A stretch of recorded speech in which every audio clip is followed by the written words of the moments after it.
racing here at Richmond. 3 to go. These guys are going to battle it out. Craig having a real good restart. Sipple got a heck of a jump on the out.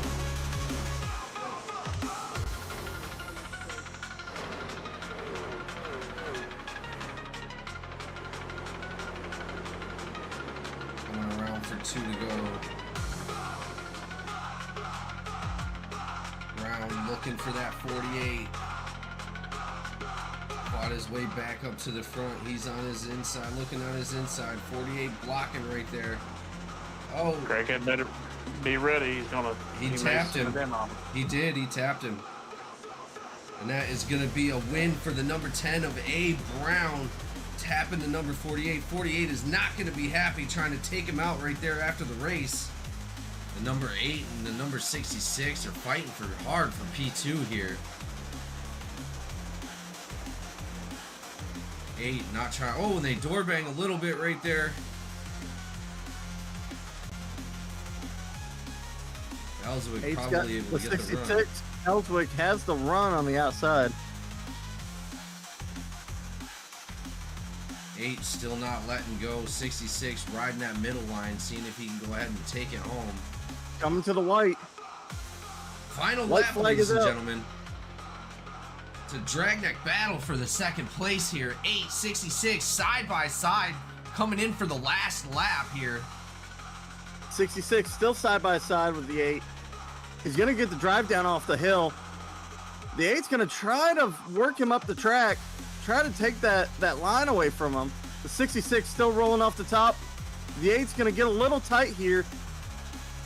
He's going to drive to the bottom. The 66 is going to be a drag race to the finish line. 8 goes low. Oh! Close finish. Ellswick goes ahead and takes that second place, but our winner, Thomas Coonan, coming out and dominating this race at Las Vegas, ladies and gentlemen. Ellswick able to stay up front in front of him for a second. He's able to take that spot away from the 0-2. Ellswick trying to recover as many positions as possible from that incident. 2 laps to go.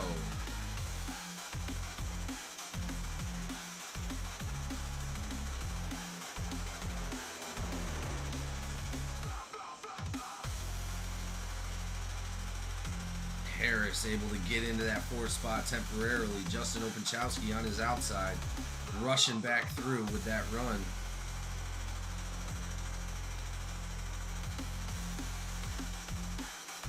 Side by side for the 96 and 7, fighting it for that 4th spot.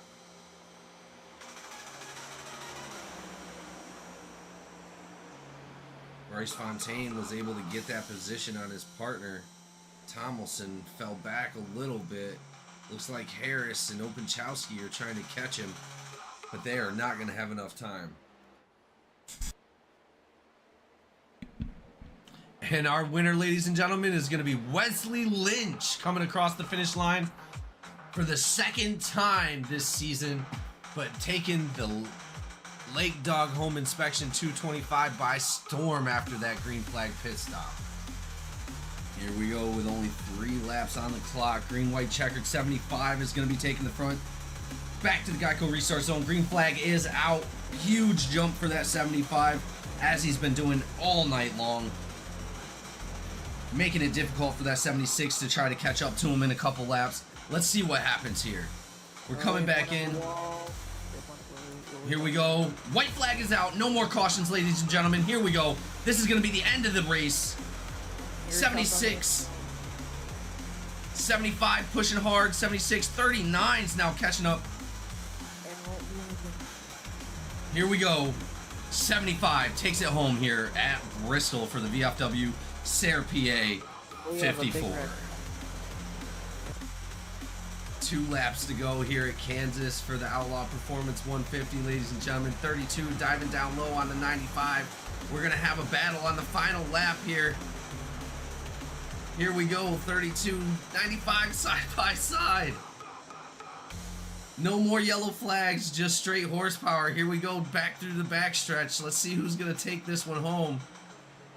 I'm hoping they keep it as clean as possible. 32. Looks like he's got to slow down a little bit. 48 down low. 32. Oh, is he able to get it? No, the 95 clutches the win. Dustin Haynes is able to take it home here at Kansas.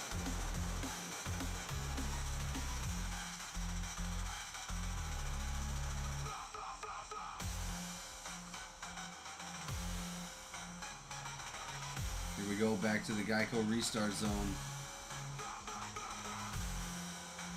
Green flag.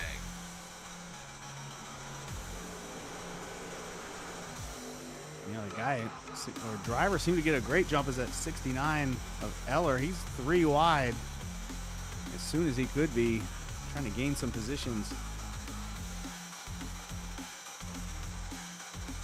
Walter in the 66, not having it. They're side by side, blocking Eller out. Eller's had to drop back a little bit. Meanwhile, we've got a 3-truck battle, almost 3 wide for the lead. Boone throwing the block from the apron. White flag. No more cautions are out. Here we go, ladies and gentlemen. 32 up front. Looking like the 32 is pulling away a little bit, but we still got some corners to go. 9 dropping back. 74. For the run.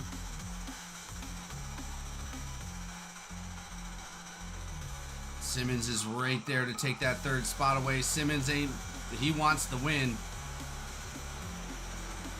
And it's going to be the 32 of Bolton.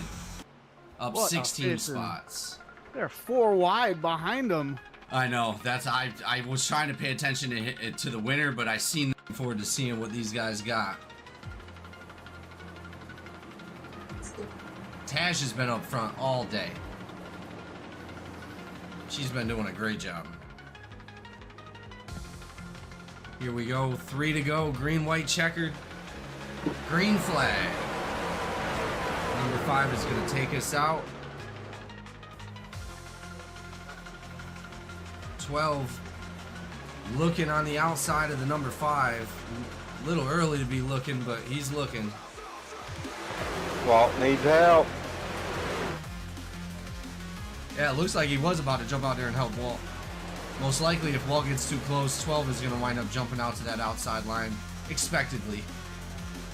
Caswell back up in that 17, back up in the 4th spot. He's not looking to lose anything. Oh, 3 trucks to the outside. Number 17 of Caswell looking to push back up front again. They're going to be with Walter and that 71 back there. 71. John Van Blaircom. That's, oh no. Oh no, no, no. Oh, they took the white flag. They took the white flag? That was a white flag? It was. We're going racing. That was a bad incident. We will jump back and look at that incident here in a moment, ladies and gentlemen. But we're going to go ahead and watch the finish of this race with a bunch of drivers gunning it down the back end right now. Here we go. These 6 drivers are going to put on a show. 5 on the outside, inside, 17 on the outside. Walter Sahidek is going to be pushing that number 17. 12 behind the number 5. 12 not going to be able to look. I don't know if he's going to be able to look to the outside. 12 is going to be pushing the number 5 across the finish line. And we have a big crash right up into the catch fence. Amazing job by the number 5 to stay out front, getting pushed by that number 12 of Bryce Fontaine. 27 of Bryce Fontaine, sorry. Great job, everybody. Thank you so much for being here. We're going to go ahead and get to our driver interview. Fontaine with the wind out of his sails. It's just going to be the 2 teammates, 1 and 2, 71 and 33 out front. I knew it. Fontaine's tires were falling off. This 33 is going to get him. He's just got to play it smart. 33 on the inside. Yep, there he goes. Coming down to the white flag here, and yes, Lynch underneath. Last lap, ladies and gentlemen. Lynch going up front in the 71. 71 fighting hard to stay there. No, it's not Slick going to is just happen. pulling away. Lynch coming out on top here at Bristol, crossing that finish line for the down and out 133. Lynch taking the win.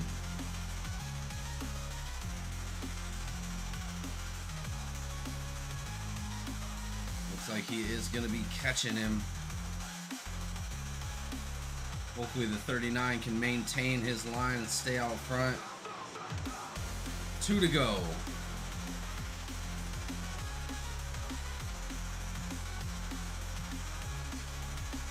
We cross for the white flag here. No more cautions after this. If he crosses this finish line, it is going to be the last lap.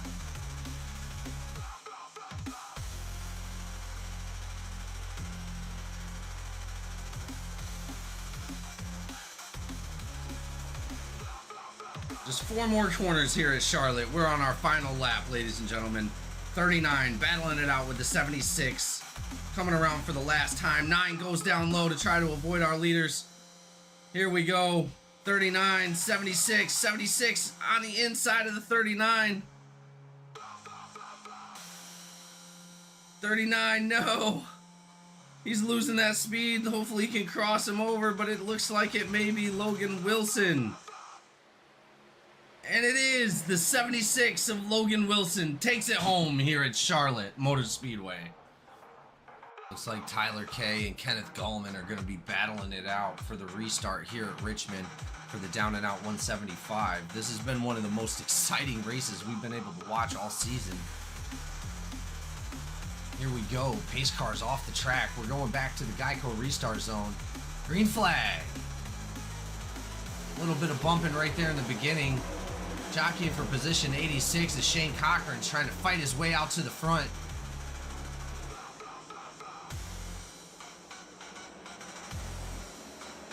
Number 8 creating a decent gap for himself, able to get up there.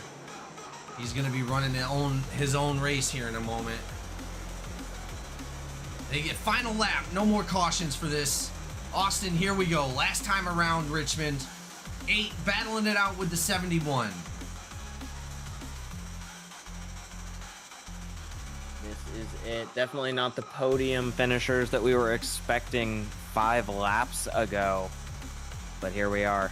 Not at all. And the number 8 takes it home. I told you we were going to get a new winner tonight, Austin. I knew it. Tyler Kay. And that was my pick as well. You just got to calm down. Not get into lock that. in. Don't worry about what's behind you. Just keep looking forward. That's right. You know his heart is pumping 2,000 beats a minute right now. Here we go, ladies and gentlemen. We're about to come around for the last lap. White flag is about to fly here in a moment. White flag. No more cautions. 28 or 48 out front. 42 up into the wall. Jonas Seawright able to gain a little bit of momentum on that, but he is unfortunately going to be still 8 seconds back. 48 coming around for the last time here at Rockingham. And there you have it, ladies and Craighead. gentlemen. Good work, boys, up in the booth. Thank you guys all for showing up tonight. Craig had an amazing job out on the track. We're going to go ahead and get our drivers up here for some interview. Here we go again, ladies and gentlemen. Back to green flag racing here at Richmond. 3 to go. These guys are going to battle it out. Crackhead with a real good restart. Simple got a heck of a jump on the out.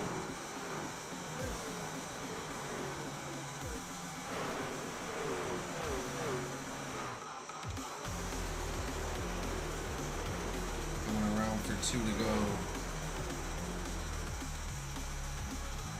Brown looking for that 48. Fought his way back up to the front. He's on his inside, looking on his inside. 48 blocking right there. Oh, Crackhead better be ready. He's gonna. He tapped him. He did. He tapped him. And that is going to be a win for the number 10 of A. Brown. tapping the number 48. 48 is not going to be happy, trying to take him out right there after the race. The number 8 and the number 66 are fighting hard for P2 here. 8 not trying. Oh, and they door bang a little bit right there. Ellswick 8's probably got able the to get the run. 66. Ellswick has the run on the outside.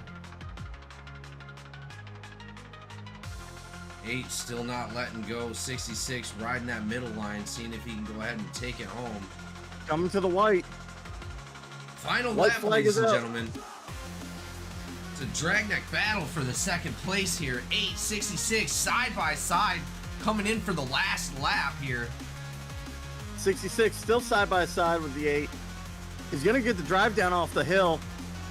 The 8's going to try to work him up the track, try to take that line away from him. The 66 still rolling off the top. The 8's going to get a little tight here. He's going to drive to the bottom. The 66 is going to be a drag race to the 66. finish line. And it goes low. Oh! Close Ellswick. finish. Ellswick goes ahead and takes that second place, but our winner, Thomas Coonan, coming out and dominating this race at Las Vegas, ladies and gentlemen. Ellswick able to stay up front in front of him for a second. He's able to take that spot away from the 0-2. Ellswick trying to recover as many positions as possible from that incident.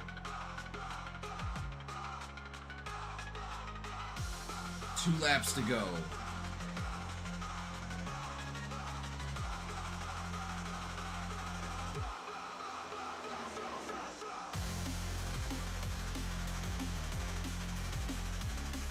Harris able to get into that 4th spot temporarily. Justin Opachowski on his outside, rushing back through with that run.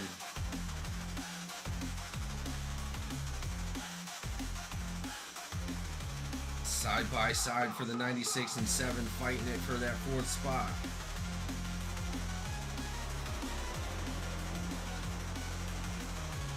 Bryce Fontaine was able to get that position on his partner. Tomlinson fell back a little bit. Looks like Harris and Opachowski are trying to catch him, but they are not going to have enough time. And our winner, ladies and gentlemen, is going to be Wesley Lynch, coming across the finish line for the second time this season, but taking the Lake Dog Home Inspection 225 by storm after that green flag pit stop. Here we go with only 3 laps on the clock. Green, white, checkered 75 is going to be taking the front. Back to the Geico restart zone. Green flag is out. Huge jump for that 75, as he's been doing all night long, making it difficult for that 76 to try to catch up to him in a couple laps. Let's see what happens here. We're coming back in. Here we go. White flag is out. No more cautions, ladies and gentlemen. Here we go. This is going to be the end of the race. 76. 75 pushing hard. 76. 39's now catching up. Here we go. 75 takes it home here at Bristol for the VFW SERPA 54. 2 laps to go here at Kansas for the Outlaw Performance 150, ladies and gentlemen. 32 diving down low on the 95. We're going to have a battle on the final lap here. Here we go, 32, 95 side by side. No more yellow flags, just straight horsepower. Here we go, back through the backstretch. Let's see who's going to take this one home. I'm hoping they keep it as clean as possible. 32, looks like he's got to slow down a little bit. Good evening, ladies and gentlemen, and welcome to the GEC NASCAR League All-Star Race. We are here at Hotlanta, the 2008 configuration of the Atlanta track before it was a bump drafting super speedway, and it is hot indeed. 90 degrees in the air, 117 degrees on the track. Gonna be a hot one in Atlanta tonight.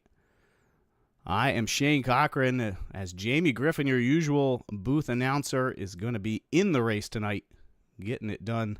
We have a little bit of a special preview here, as a little bit different. We've got a 30-lap shootout here to start this off is the All-Star Open. So we take a look at how that's going to play out. We are running the new ARCA cars, not what our drivers are typically used to. And they are going to be running 30 laps with a stage break at lap 15. The stage winner advances to our feature, and the top 5 finishers at the end of this open also advance. I don't expect us to have a huge field, as we had almost 35 drivers locked into the feature already by being a fully paid member of the GECE NASCAR League. So we'll see. I think we're going to have a pretty good shootout here with about 6 or 7 cars fighting for those 5 spots at the end and 1 at the end of the stage. Joining me in the booth is the host of Big Daddy Cochran's post-race after party. Big Daddy Cochran, how you doing tonight? Doing good, man. Welcome, race fans. This is going to be really good. This is really going to be good. Looking forward to it. As I mentioned, the track temp cranked as high as iRacing will let us go. 117 on the track, 90 in the air. It is going to be hot and slick. I heard from some drivers in practice that after just 8 laps, they had already burned their tire wear down to about 80%. So we'll see if they can even make it on a full fuel run later in the feature, which we expect to be about 25 to 27 laps on that. We are just now wrapping up qualifying with about 2 minutes left here. While we're doing that,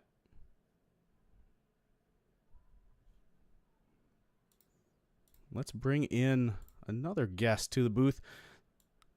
Joining us in the booth just now is going to be the 17-car driver, or truck driver, pardon me, of Garrett Caswell. Garrett, how you doing? I could be doing better, but can't complain. Yeah, we saw you out on the track during practice already. What's it like out there? In short terms, it sucks, but racing's not too bad. It's super tight. You gotta be really careful when you get on the gas. It's hot, so tires aren't. Whoever has the most tires at the end of this thing will probably, in my opinion, will win it. But yeah, that's it in short. Yeah, as I mentioned, I think it's going to be a little bit different strategy between the Open and the feature. In the Open, just 15 laps at a time. You should be able to make tires last that long, but later on we've got a 40-lap stage 1 in the feature, 30 laps stage 2. It's going to be exciting to see how long the tires last with those drivers. Yeah, definitely. I got some good guys running with me tonight, so I'm not really strongest here, but I feel like they'll pull me along one way or another and help me out. Absolutely. Not to mention, you were the regular season champion for our TH Designs Truck Series. How were you able to pull that one off? Really good first half of the season. That's it. All praise to God on that one, because I got lucky. I had a really bad second half of the season in finishes and whatnot, but just that first half of the season kind of saved me on points. So there we are. Well, congratulations on that. That should give you a good head start into the playoffs, carrying a lot of momentum here at the end of the regular season. Yeah, I'm hoping. Our truck series taking the week off to host this All-Star race for everyone in the league. That includes the MPC Cup Series, joining up with our truck drivers from TH Designs Series for this All-Star event. Really the first time a lot of our drivers have had a chance to mix it up together.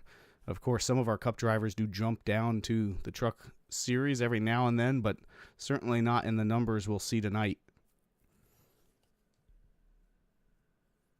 It looks like qualifying will be wrapping up here in about 5 seconds, so we will take a look at our starting grid. Again, we did have everyone locked into the feature joined us here for practice, so you'll see a lot more names that are actually in this race. I believe there are 8 active cars here in the Open. That's going to be Nick Sipple on pole, Ronnie Lane starting on the outside, Logan Wilson in third, Andrew Lawns in fourth, Landon Cano in 5th, Jordan Marion in 6th, Josh McCabe in 7th, and Robert Wivel in 8th. Everybody else back there already locked in, as you can see, not turning a time here for qualifying. So it's going to be 6 out of these 8 drivers that are able to make it in, and the first person to do that is going to be whoever can win this first stage. So it's going to be a sprint to those first 15 laps. As you look through these 8 drivers, Garrett, is there anybody jumping out to you that you would pick as that stage 1 winner?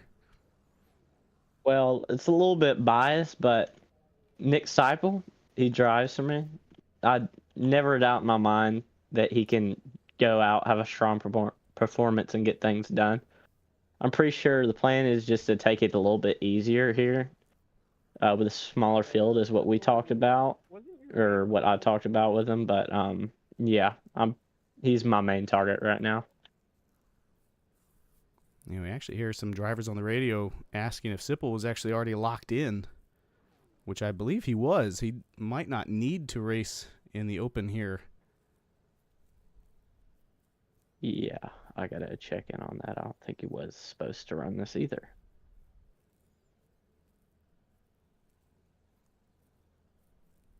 And that should set us up for even a little more dramatic, as only one driver would get trimmed out before our feature race later tonight. Those guys going to be racing hard.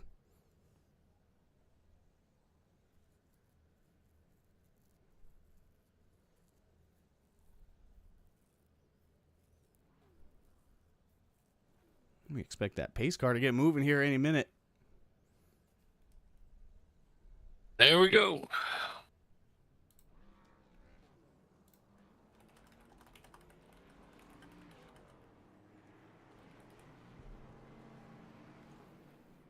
Yeah, Nick asking race control to confirm that he is locked into that main feature, which he is.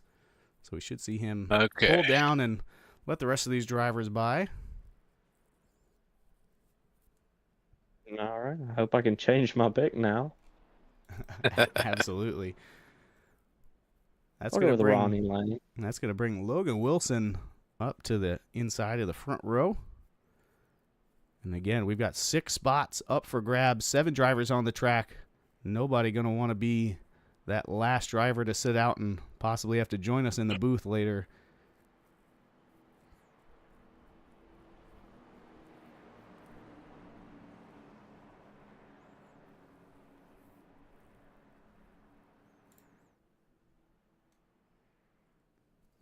Big Daddy, who are you picking here to win that first stage out of this group?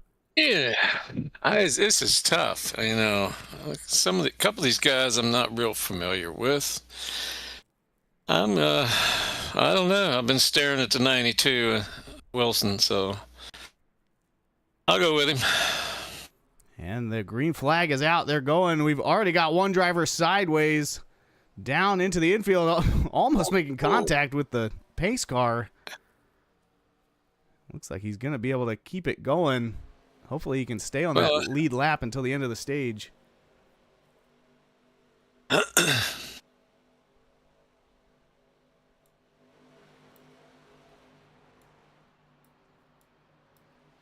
Logan Wilson out to a commanding lead here so far. Out of Indiana. Running a slightly different scheme than he usually does. Usually we see him in some of that aquamarine green. Out here with the flames on it tonight, looking sharp out front.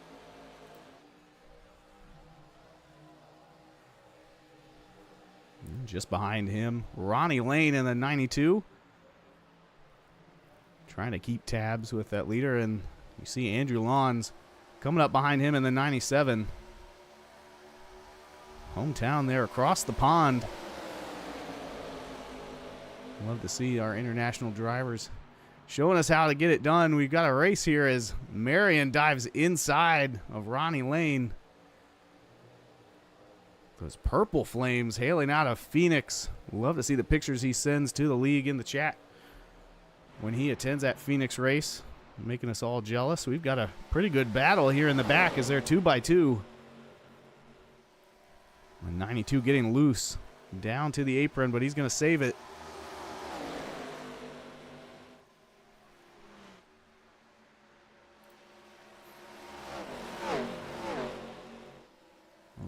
there in the 45. Trying to catch up to this front pack. And as we're watching this, just out of frame ahead of them is that 59 car having that spin on the first lap.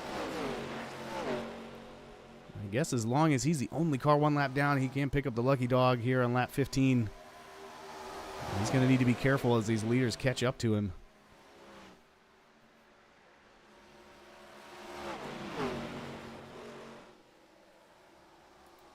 And while we say that, let's ride along with Jordan Marion. There we go.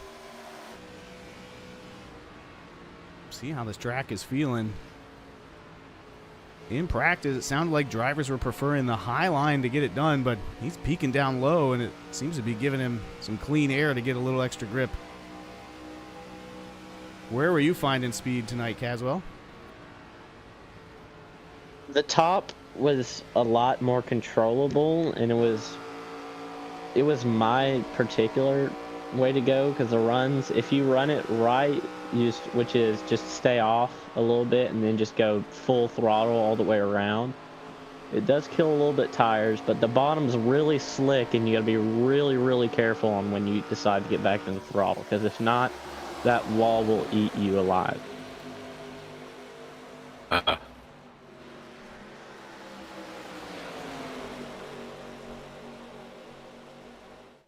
So far, Marion with the fastest lap in the race. Looking to track down Cano just in front of him there.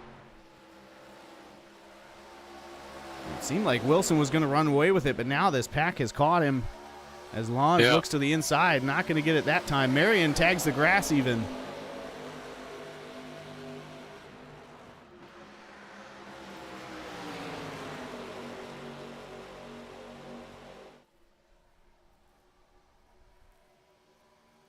Everybody knows what's on the line here. Winning that first stage punches your ticket to the feature, and then you don't have to worry about racing these guys the second half of this open and worrying about getting wrecked.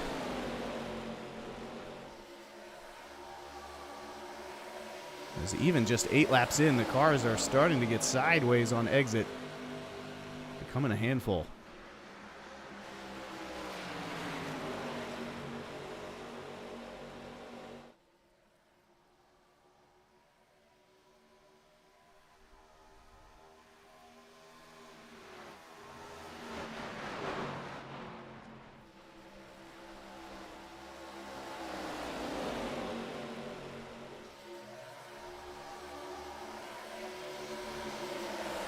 As I mentioned, tonight's booth a little bit different. If you're listening for Jamie Griffin's voice, he's actually going to be out there driving in the All-Star feature later on. He was even at the top of the leaderboards for a good portion of practice. He's got a lot of racing to make up for, having been in the booth all season, making sure we always have a great live stream for every driver in the league every week. But in the booth tonight, Lil Daddy Cochran, Big Daddy Cochran, and guest booth announcer right now, Garrett Caswell, number 17, out of our TH Design Truck Series, and regular season champ.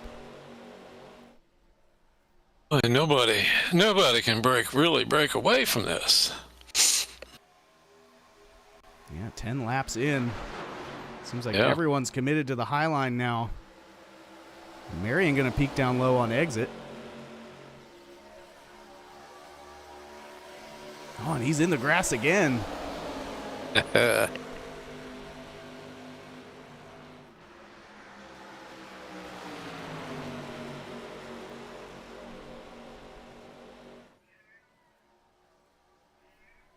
Lane now the back car here in this pack, running in P6. Still not losing track of everybody. No.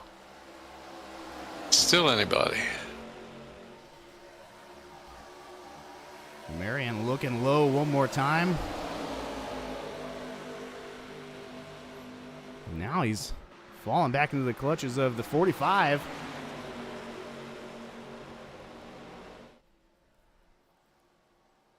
Ooh, into the wall goes McCabe. That's going to cost him a spot or two. Oh, and he hits it again on entry.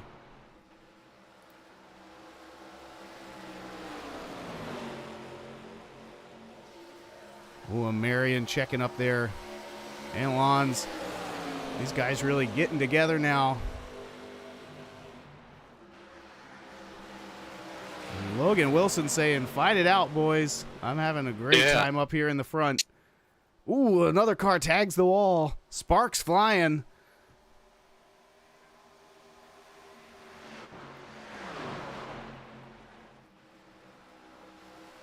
Leader hard in the wall. And we can definitely see the tires are going away. Yeah, 16 laps, 16 to go, halfway. These drivers are doing everything they can to make it back to this stage end. Oh, that lane in the wall that time. It's going to be a wall banger. Again, right now, the 59 is the car out. And as these cars come across the line, that will be the stage right there.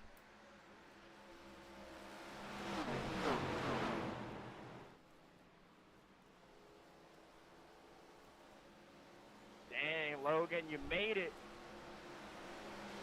Logan Wilson gonna snag that first guaranteed spot into the feature.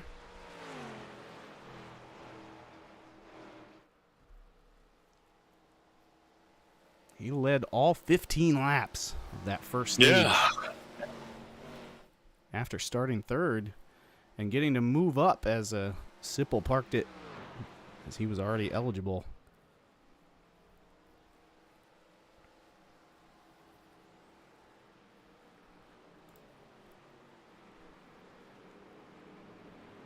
Let's see if we can actually pull him up into the booth and have a quick chat with him. Logan Wilson getting it done in stage one. How you feeling? Feeling good. It was actually turning a little bit loose in clean air. I'm sure everybody behind me was getting tight. Yeah, we saw almost, I think, every car at least tap the wall once. But you don't have to worry about that, at least for about 30 minutes when we get to the feature. Congratulations, you're in.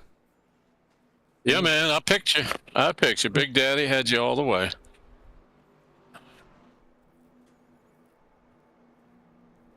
Yeah, I'll pick up bad luck. We'll get you back down to your team, the IT and Out Racing Group.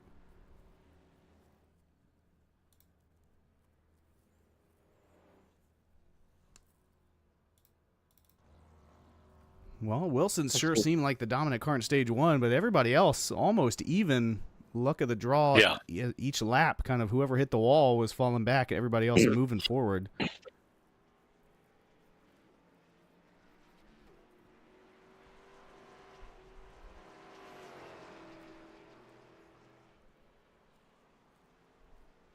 should see the 59 get that lucky dog. Get back on the lead lap so he can fight to move up and keep from being eliminated here.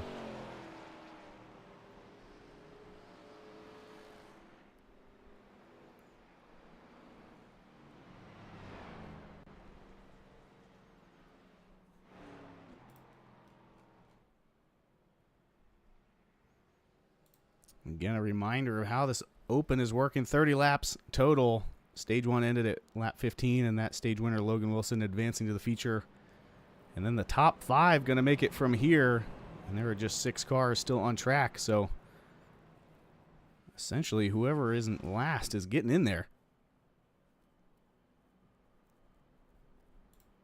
I'm getting some feedback that our trading paints might not be up to date. So we're going to restart that. See if we can get a little better looking paints here for these guys.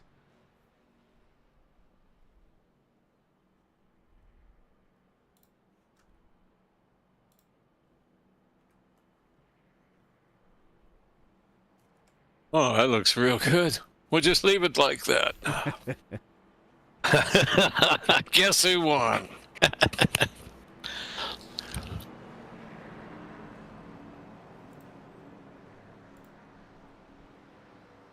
That's pretty creepy right there.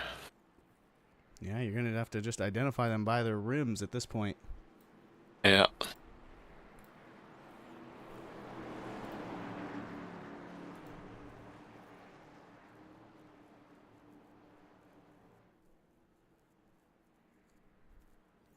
Here come those schemes as the pace car heads back to pit road.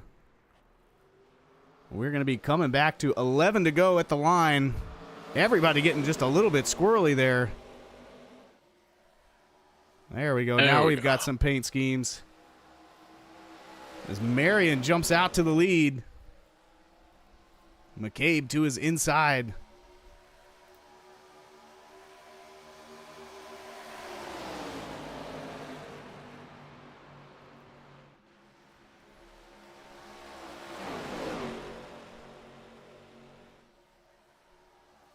Garrett, did you get the feeling that you could save tires at all, or is it just the temperature's just going to eat them up no matter what?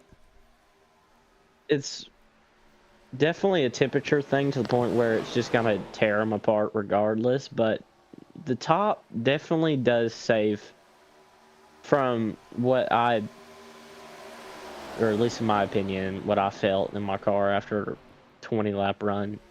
The top definitely does save a little bit of tires, but at this point, is the only way you're really going to save tires is if you just run like half throttle, and no one's going to do that. So it's really just give what you got and do the best what you can to save it, but it's really not that easy to do.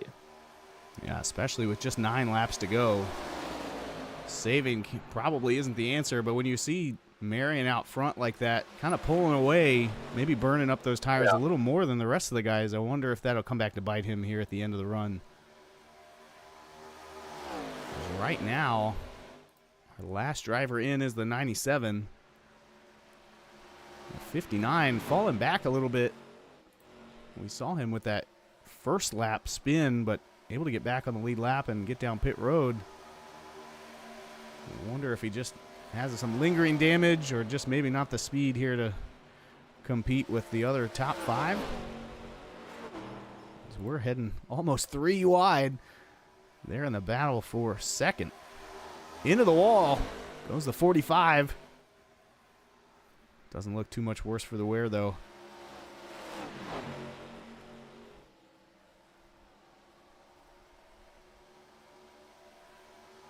They're going to get single filed out, but right on each other's bumper. And once again, the leader kind of getting some breathing room. Yeah. Everyone behind him really fighting. From what I learned, fresh air is also going to be a big role in whoever has it in speed. Yeah, as you jumped in this ARCA car, did it feel more like the Cup car or more like the trucks? It's its whole different car, because Cup cars are definitely a little bit tighter than the trucks, but they still got that good bit of looseness, which makes them a little bit more fun. This car is straight tight all the way around. No matter what you do, it is going to be tight. So, yeah.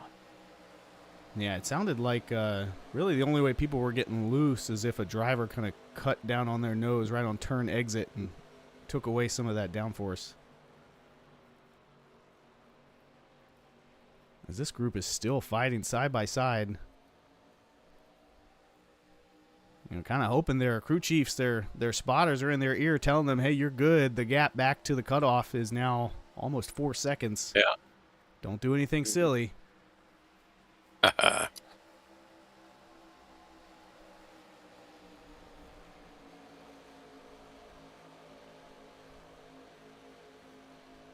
There, McCabe kind of cementing himself up into P2.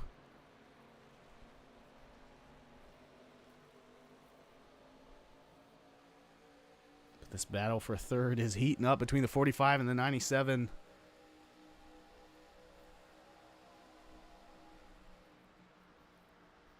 You know, this is a new experience here in the GECE NASCAR League.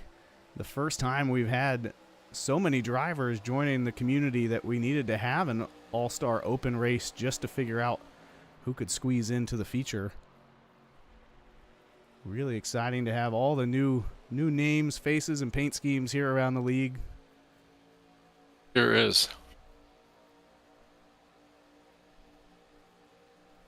I'm also excited to get Griffin in the car, one of the staples of this GEC NASCAR league. Again, Marion just driving away up front.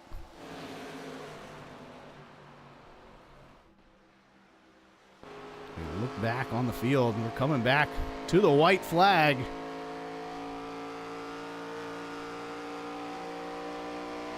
McCabe kind of hunting him down. He is. He's got something, he thinks. Look, here we go. To the And he holds it. inside. Ooh.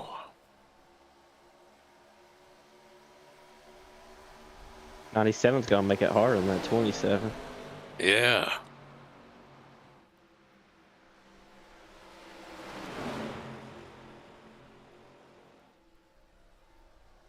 Oh, in the wall. As they come back to the line, it's Marion taking the win. What a battle. A good battle. Transferring to that feature. It's going to be Marion, McCabe, Lons, Cano, and Ronnie Lane getting that last spot. Unfortunately for the 59, he is not going to advance to the feature after that first lap spin put him behind the 8 ball.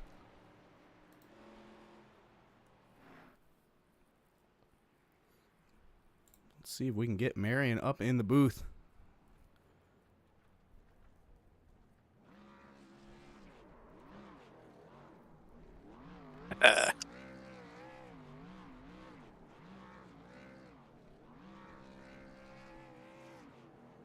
I'll leave that 20 on there.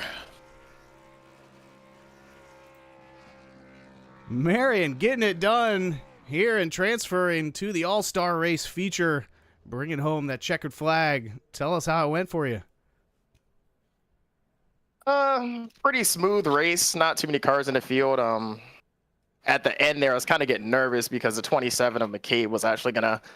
I think if we had another lap, he would have had me. But I'm just glad to make the main show. Yeah, All right. congratulations. Congratulations. What did you Thank you. learn in that portion of the open there, that second stage, that you're going to be able to transfer over and use against everybody else coming in to fight? Take care of the tires. Definitely take care of the tires. Manipulate the air. It's like out front is probably the easiest position to be in. That's just my opinion. But you get behind other cars in the dirty air and you get your lift wrong and you're just pushing up and just tearing the right front up. So did learn a little bit of that. Hopefully it translates over to the main. Absolutely. Well, congratulations again. All right, we'll let you go. Hit the bathroom, get a sip of water, and get geared up for the GEC NASCAR All-Star Race coming up in just a few minutes. For sure. Awesome. Thank you, guys. Yeah, man. All right, one more time. Our top 5 here at the end: Jordan Marion, Josh McCabe, Andrew Lons, Landon Cano, Ronnie Lane making it in. Logan Wilson winning stage 1. He is also going to transfer in. We are going to cut to commercial break here as we close down the All-Star Open and get ready to rock and roll with the All-Star Race.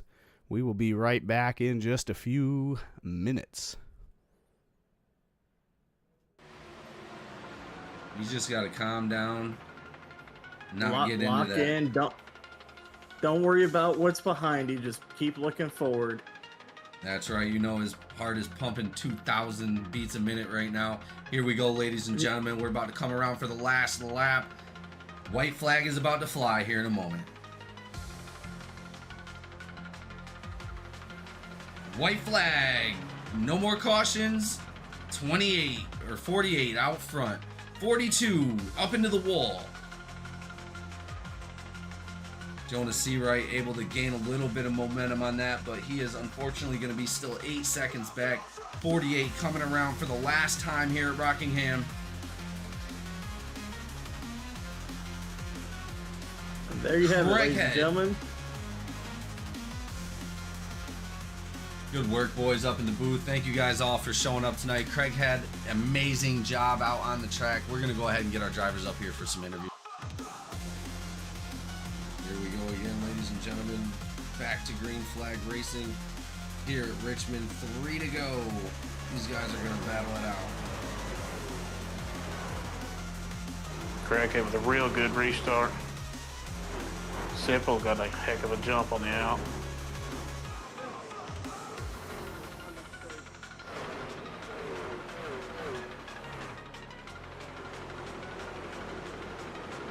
Coming around for 2 to go.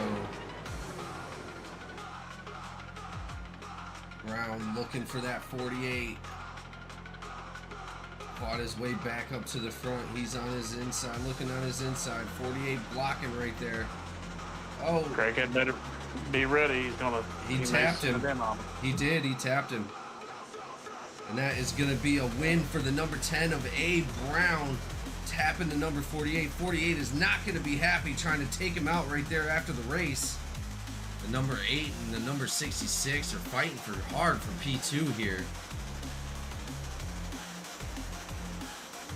8 not trying. Oh, and they door bang a little bit right there. Ellswick probably able to get the run. 66. Ellswick has the run on the outside. 8 still not letting go. 66 riding that middle line, seeing if he can go ahead and take it home. Coming to the white. Final White lap, flag ladies is and up. gentlemen. It's a dragneck battle for the second place here. 8, 66 side by side, coming in for the last lap here. 66 still side by side with the 8. He's going to get the drive down off the hill. The 8's going to try to work him up the track, try to take that line away from him. The 66 still rolling off the top. The 8's going to get a little tight here. He's going to drive to the bottom. The 66 is going to be a drag race to the 66? finish line. And it goes low. Oh! Close finish. Ellswick goes ahead and takes that second place, but our winner, Thomas Coonan, coming out and dominating this race at Las Vegas, ladies and gentlemen. Ellswick able to stay up front in front of him for a second. He's able to take that spot away from the 0-2. Ellswick trying to recover as many positions as possible from that incident. 2 laps to go.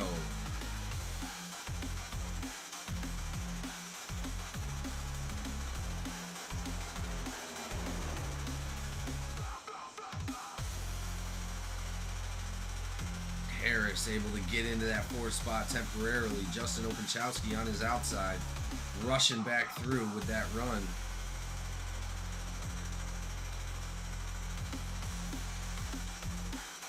Side by side for the 96 and 7, fighting it for that 4th spot.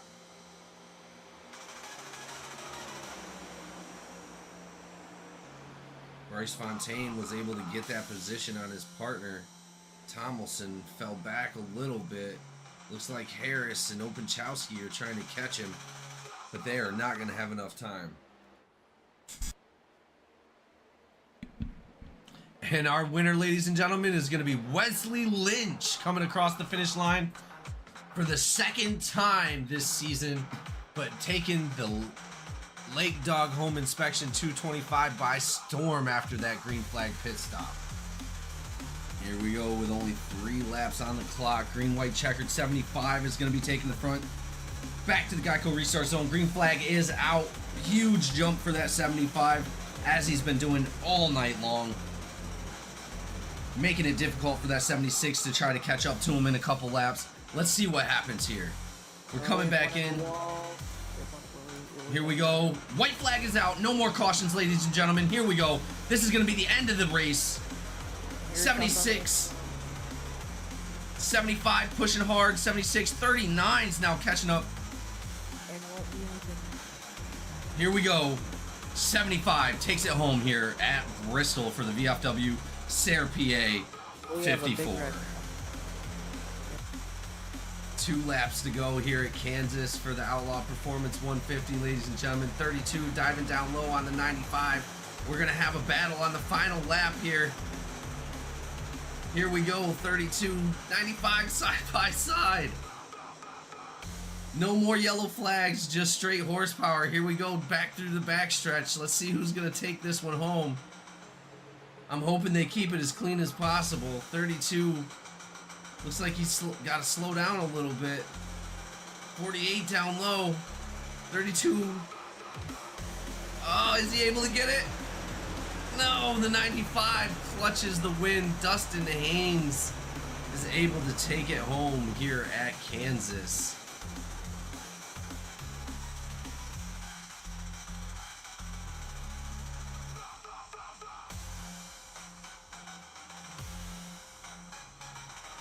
Here we go, back to the Geico restart zone. Green flag.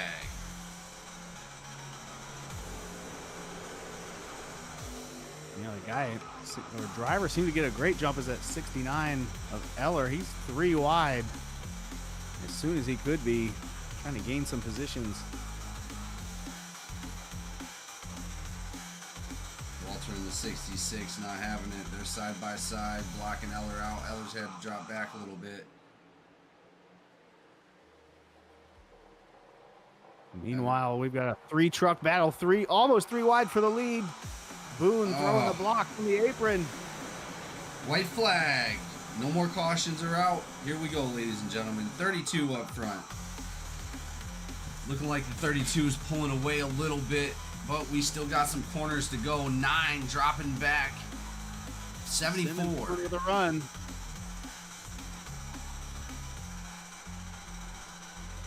Simmons is right there to take that 3rd spot away. Simmons he wants the win. And it's going to be the 32 of Bolton. Up 16 spots. They're 4 wide behind them. I know. I was trying to pay attention to the winner, but I seen forward to seeing what these guys got. Tash has been up front all day. She's been doing a great job. Here we go. 3 to go. Green, white, checkered. Green flag. Number 5 is going to take us out. 12 looking on the outside of the number 5. A little early to be looking, but he's looking. Walt needs help. Yeah, it looks like he was about to jump out there and help Walt. Most likely, if Walt gets too close, 12 is going to wind up jumping out to that outside line, expectedly. Caswell back up in that 17, back up in the 4th spot. He's not looking to lose anything. Oh, 3 trucks to the outside. Number 17 of Caswell looking to push back up front again. They're going to be with Walter and that 71 back there. 71. John Van Blaircom. That's, oh no. Oh no, no, no. Oh, they took the white flag. They took the white flag? That was a white flag? It was. We're going racing. That was a bad incident. We will jump back and look at that incident here in a moment, ladies and gentlemen. But we're going to go ahead and watch the finish of this race with a bunch of drivers gunning it down the back end right now. Here we go. These 6 drivers are going to put on a show. 5 on the outside, inside, 17 on the outside. Walter Sahidek is going to be pushing that number 17. 12 behind the number 5. 12 not going to be able to look. I don't know if he's going to be able to look to the outside. 12 is going to be pushing the number 5 across the finish line. And we have a big crash right up into the catch fence. Amazing job by the number 5 to stay out front, getting pushed by that number 12 of Bryce Fontaine. 27 of Bryce Fontaine, sorry. Great job, everybody. Thank you so much for being here. We're going to go ahead and get to our driver interview. Fontaine with the wind out of his sails. It's just going to be the 2 teammates, 1 and 2, 71 and 33 out front. I knew it. Fontaine's tires were falling off. This 33 is going to get him. He's just got to play it smart. 33 on the inside. Yep, there he goes. Coming down to the white flag here, and yes, Lynch underneath. Last lap, ladies and gentlemen. Lynch going up front in the 71. 71 fighting hard to stay there. No, it's not Lynch going to is just happen. pulling away. Lynch coming out on top here at Bristol. Crossing that finish line for the down and out 133. Lynch taking the win.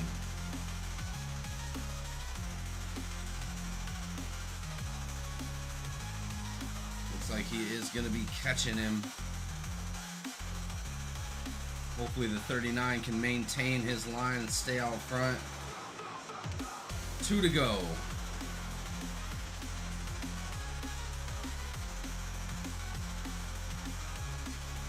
We cross for the... Welcome back, ladies and gentlemen. We are in the qualifying session here for the GEC NASCAR All-Star Race. We just wrapped up the All-Star Open and had 6 drivers transfer in. As now we are looking to see who can bring home victory here at Hotlanta, and we mean it. It is hot. Track temp over 120 degrees. We've got a field of over 30 cars. Gonna be a great race here tonight. Joining me in the booth tonight in collaboration with Collateral Damage Sports Network is Big Daddy Cochran. Big Daddy, what'd you think of that first Open, and what do you expect to see here now? Hey, it was tight racing. Really, it's a lot of wall banging. It's going to be good. It's just got to be good. They really hung tight together. Nobody really ran away with anything, and got them qualified as we needed. Looked good.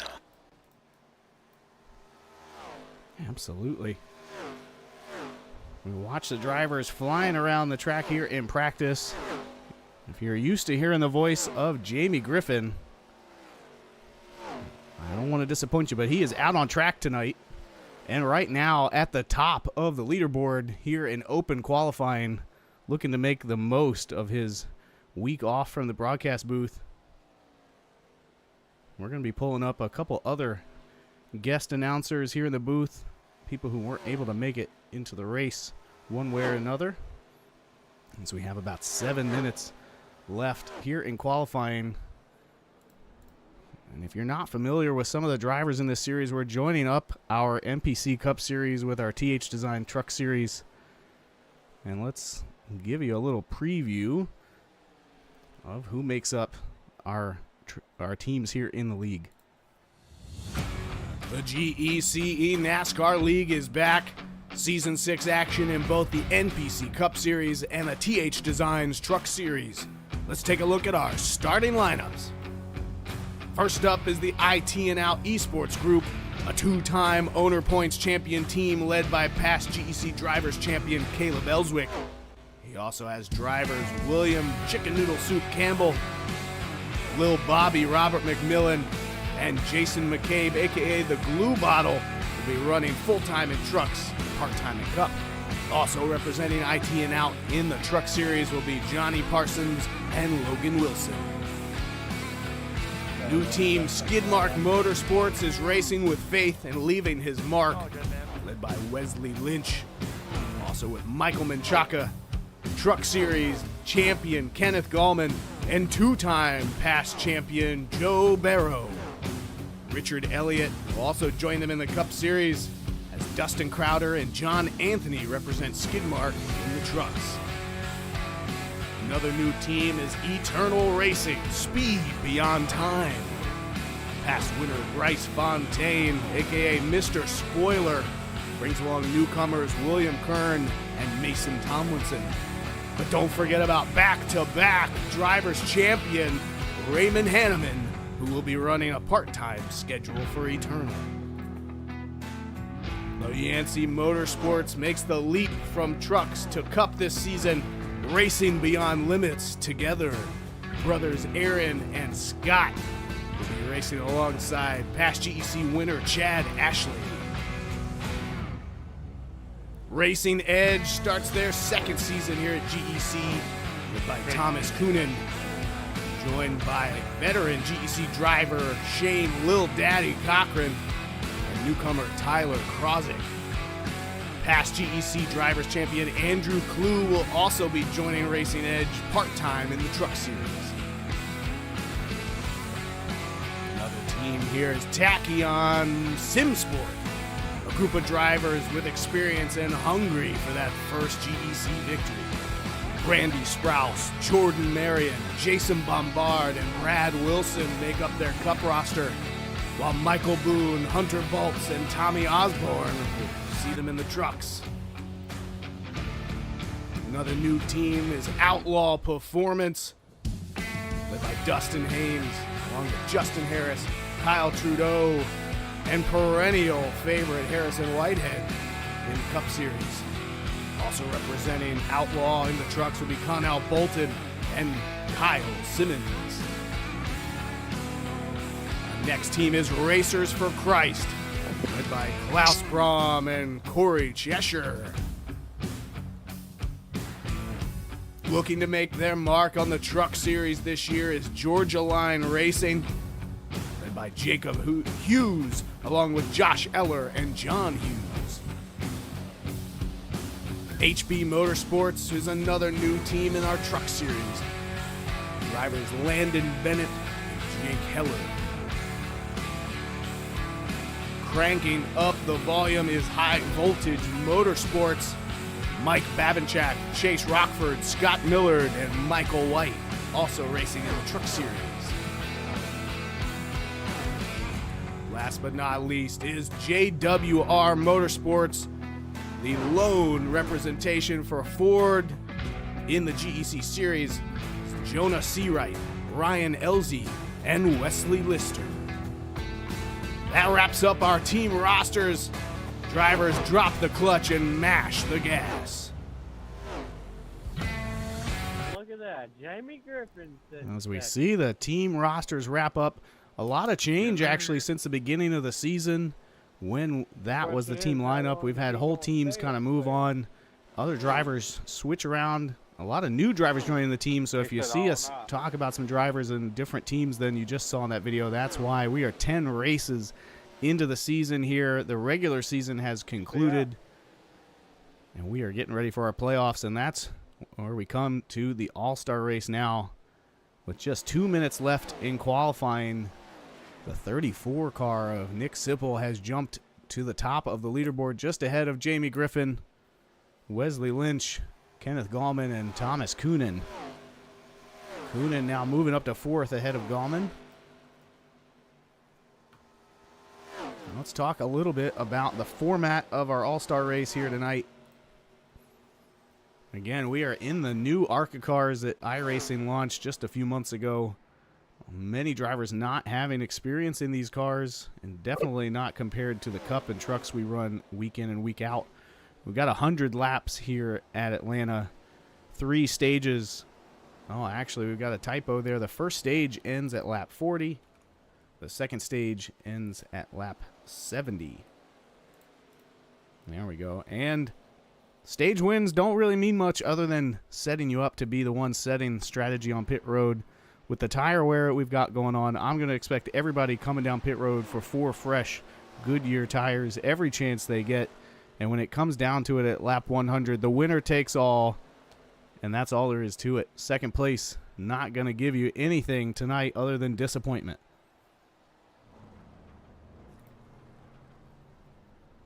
And as we wrap up qualifying here, we are going to go ahead and play our national anthem and then get ready to preview the starting grid.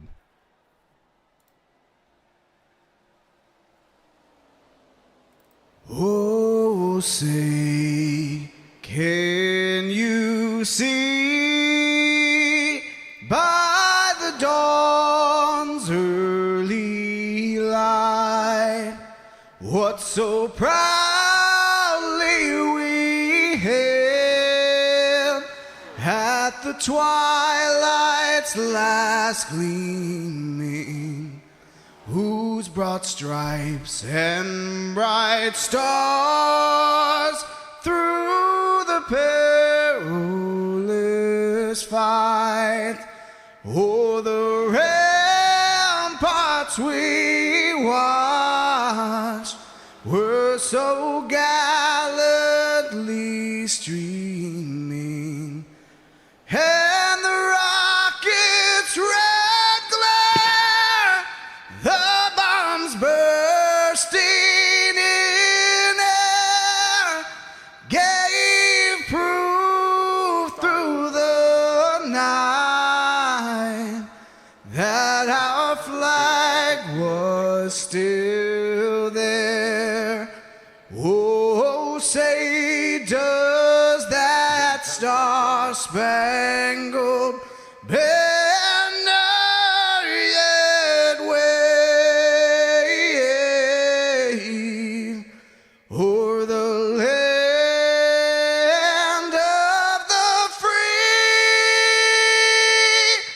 and the home of the brave?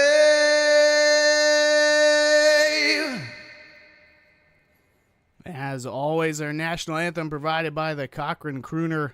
Check him out over on YouTube and Instagram. With that, we've got qualifying wrapped up. We are ready to go, and we are looking at our starting grid. Nick Sipple going to be on pole tonight, edging out Jamie Griffin, who will start on the outside row. Wesley Lynch and Thomas Coonan wrap up the second row there. Kenneth Gallman, Kyle Simmons in row 3. Justin Harris and Garrett Caswell, who was in the booth with us earlier tonight, they're in row 4. Logan Wilson in 9th. Chad Ashley rounding out your top 10. Scotty Yancey in 11th. Chris Campbell in 12th. Michael Menchaca, 13th. Ronnie Lane, 14th. Kiernan and Anthony in row 8. Hughes, that's John Hughes, and Bolton in row 9. Wesley Lister, Josh McCabe rounding out the top 20. That's Cano in 21st. Lawns in 22nd. Darren Bruce in 23rd, and Richard Elliott in 24th. Jordan Marion in 25th. Cameron Craighead 26th. Brad Wilson 27th. Jonah Seawright 28th. Joe Barrow in 29th. Josh Eller in 30th. Jacob Hughes in 31st. Ryan Elzey 32nd. And Aaron Yancey rounding out our grid. 33 drivers will be out here battling. Only one of them can take home the victory. As we read through those names, Big Daddy, who are your top picks here tonight? Oh, you know, I gotta be. Jamie, he's got something to prove here. You know, he's cold. He's coming back. I look for him to do really good. I'm going with Griffin. Certainly not an unpopular pick here at GEC eNASCAR Series. Jamie does a lot to keep this thing moving and going, including broadcasts every week. He's not been able to get in the car over the last season and a half. So we are looking forward to watching him out there tonight in the number 11 car. Appears to be the Aflac machine.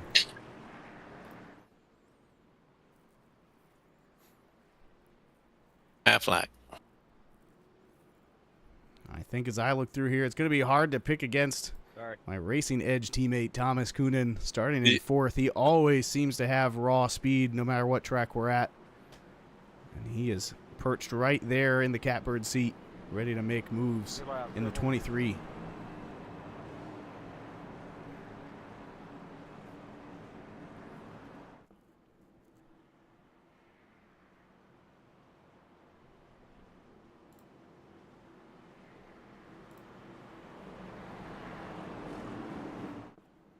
A lot of guys I'm not real familiar with, but I'm really excited to see what they can do. And the pace car comes down pit lane. Green flag in the air. We are racing here, the GEC eNASCAR All-Star Race. We already have multiple cars sideways into the grass. No caution yet.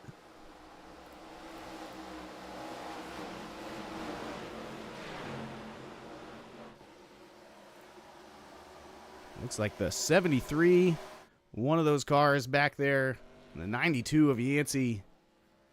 As they spun there right at the start. No caution, though, coming from iRacing, as we are already side by side for the lead and 3 wide for second up front.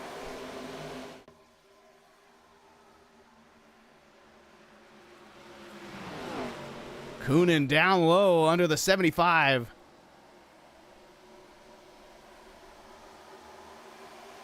Not going to get there, though. That high line dominant already.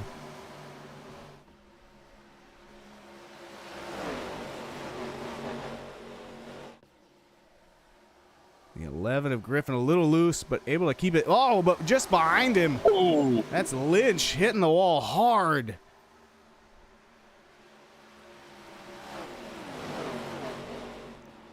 Again, 33 drivers on track. Action up and down there as Campbell hits the wall. Running that Tennessee orange scheme.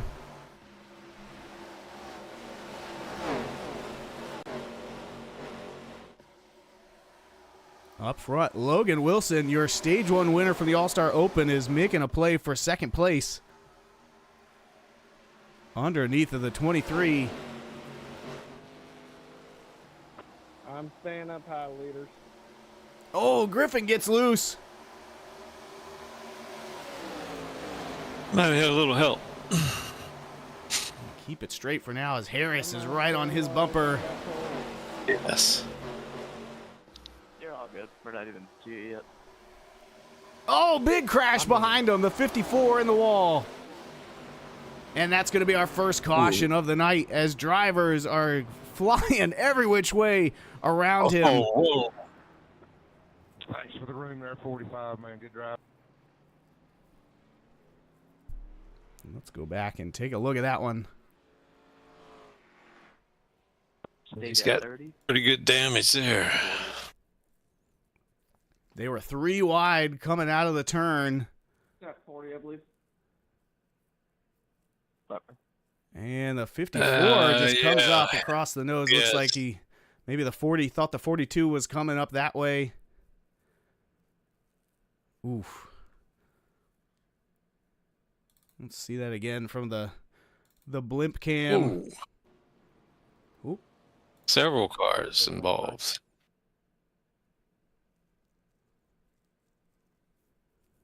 Again, it looked like the 54 was reacting to the risk of the 42 coming up. Getting around. That looks like a racing incident to me.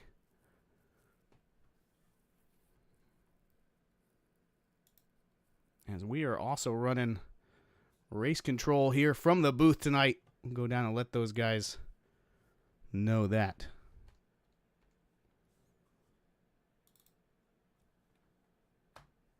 That is being deemed a racing incident. 3 wide, just ran out of room. No hard feelings, no EOL.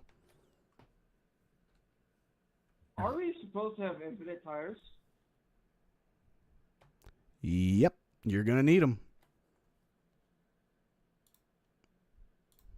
Yes, we are. Damn.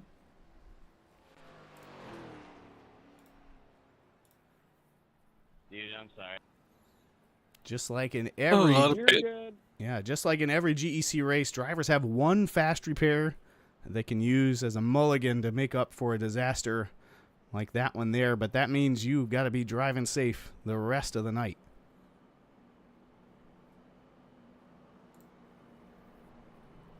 Seven laps in, a lot of pit action, so.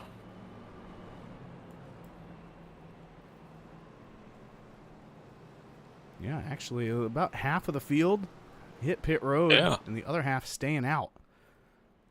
Where's the leader at? So that's going to be the front 12 cars. Going into 4. Have not pitted here. And so this is going to be the first time tonight we'll see how fresh tires do compared to old tires, even with just 6 laps difference.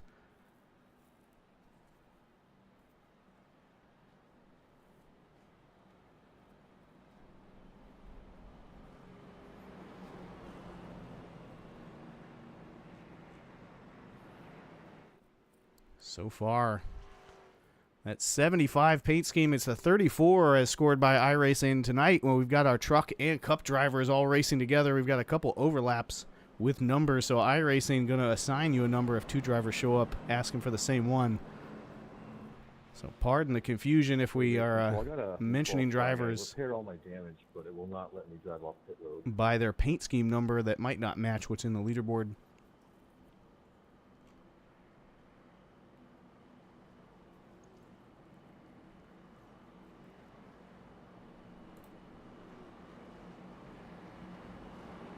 Hearing that McCabe is stuck in the pits, not trying to get his fast repair to go, but it's still not letting him out. Possibly, but I fixed it all. Just some bad luck there. He took that last shot. I'm trying, man. Y'all go ahead. I'm having some equipment problems. Hearing that Can I get an EOL, please? Menchaca having some issues.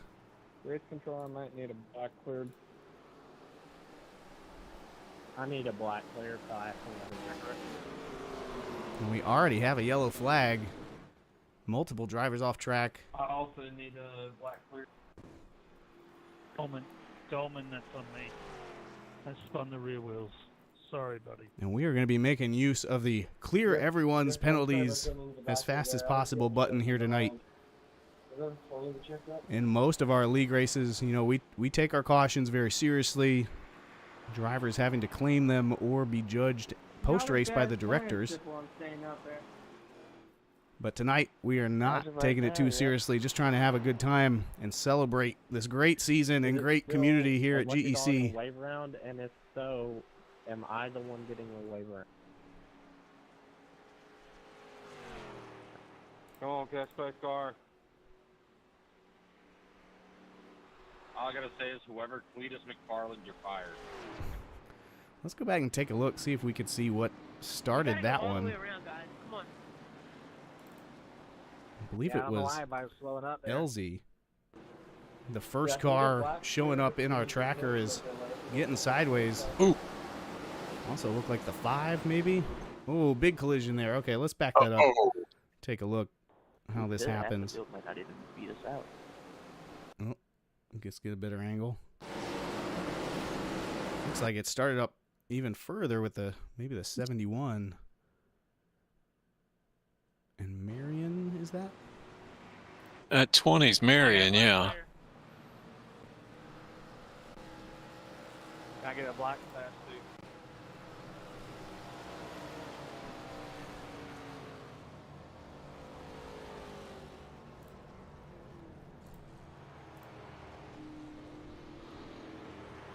Again, we're going to be pretty friendly and liberal with the black flag clearing tonight, because we just want to have everybody have some fun.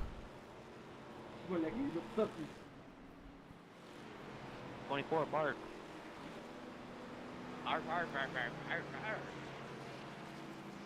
We've got, Good boy. I think we've got another lap before going green. Let's go back and see if we can see that caution a little better. Hey, 4 car, can you see if I have any damage? The 5 gets out of sorts, but it started before that. Yeah. How do I look? Thank you. How bad am I? Oh, yeah, we're going to have to keep jumping around to find Say that again? where this went down. How much damage do I have in the rear? Mainly around the left rear, but looks decent. Oh, it's the 6 and the 71 Stage 30 or together. 30 laps is the stage. Nope, they're getting it wrong out there. Damn it, Thomas, you lied to me. Stage is at lap 40. Lap 40 is the end of stage 1.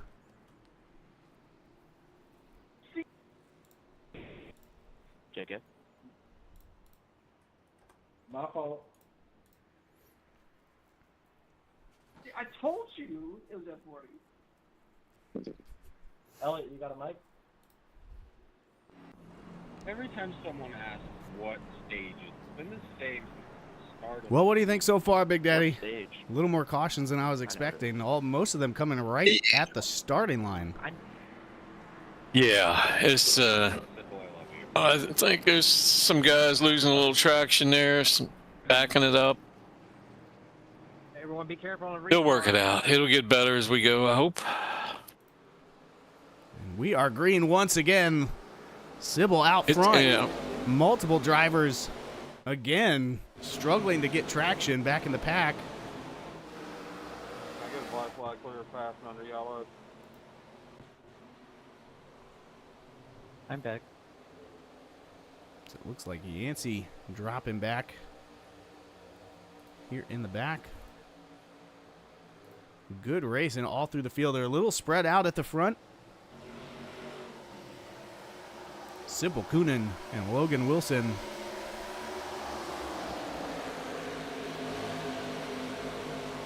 Back around 12th, though. Everybody's still tight together, trying to find their way up through this field. As we mentioned, this is a bit of a jumble on tire strategy, as now there are just a handful of drivers that haven't pitted at all. Most other drivers pitting on lap 6.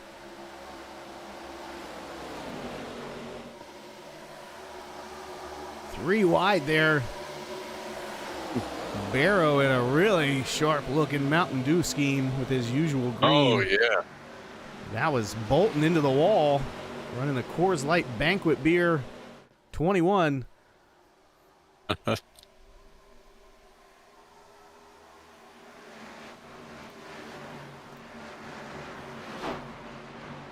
We're 3 and 4 wide back here around 15. 3 and 4 wide.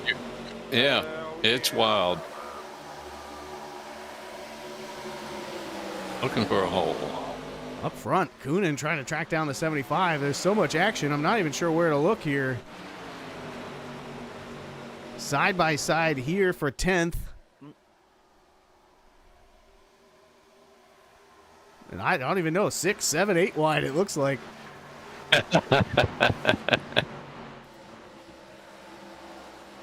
Looks like a couple cars sideways. Harris saves it twice. Yes, yes. Oh, and we've got another car turn. Oh, no. Oh, no. That's Kiernan in the 6.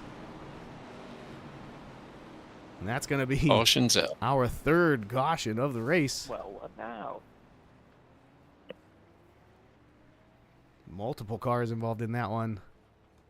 Oh. Let's go back and take a look. Go 89.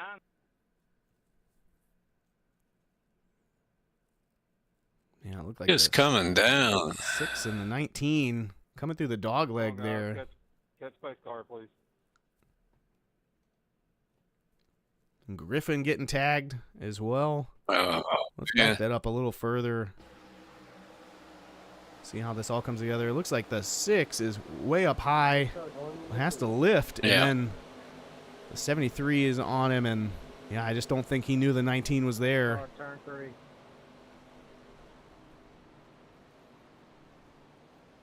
Again, doesn't look like... Oh, big hit there. Wow. Right at the end. Wow. That's going to be a lot of extra damage for both of those drivers.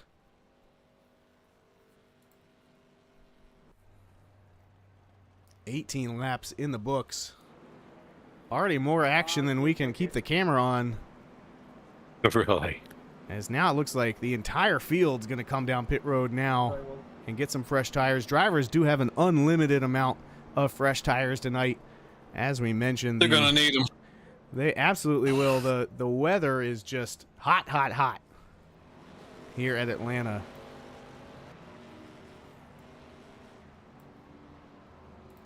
So we take a look. It is still 90 degrees in the air. Now 130 degrees on the track. And these cautions aren't helping that either, as we've got plenty of burnt rubber going down the front stretch already here tonight.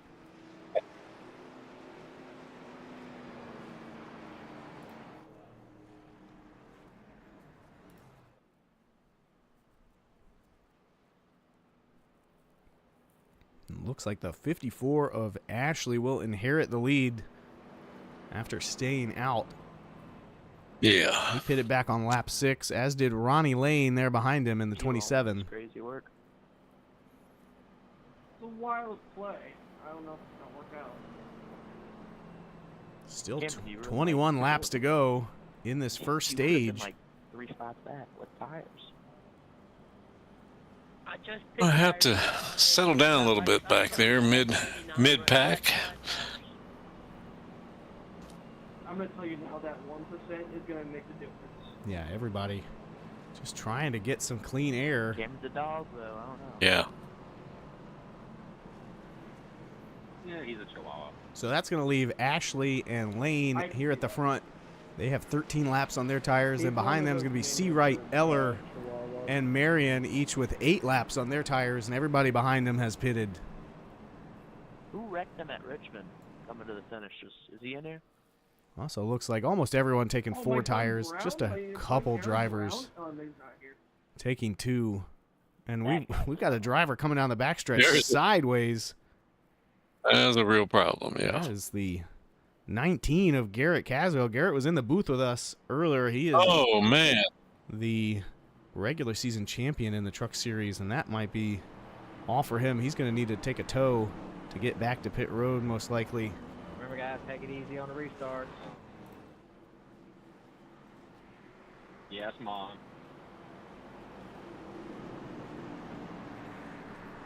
Normally we don't. We try to keep the chatter to a minimum in the league race, but tonight's we're having fun, so we'll let them have at it as we come back to the green flag here on lap 20 through the Geico restart zone. Chad Ashley takes them back to green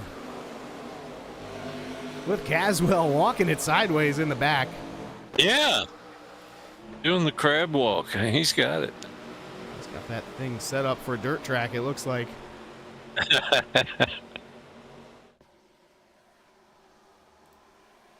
A little bit of smoke. Is that Coonan in the wall? Maybe. Yeah. Again, pit stops have kind of cycled a few drivers that were up front earlier back further in this pack.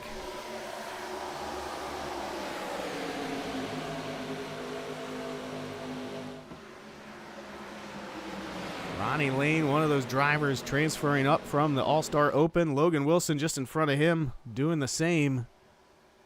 You got it. Oh, there's contact there between Marion. Oh, no. No. I'm trying to get the camera over there on him to see how he's doing. He's got it collected up. I don't see a ton of damage. He might be okay if he can keep it going to the next caution. Meanwhile, the battle for the lead is getting wild as Logan Wilson jumps ahead, and there's the yellow. We've got a whole group of cars getting caught up now in some sort of contact. Thanks, Kevin. You wrecked me on the caution, then you just wrecked me on the straightaway. Let's go back and see. Figure out what that was all about. Ooh, the 27. Yes. Starting that one off.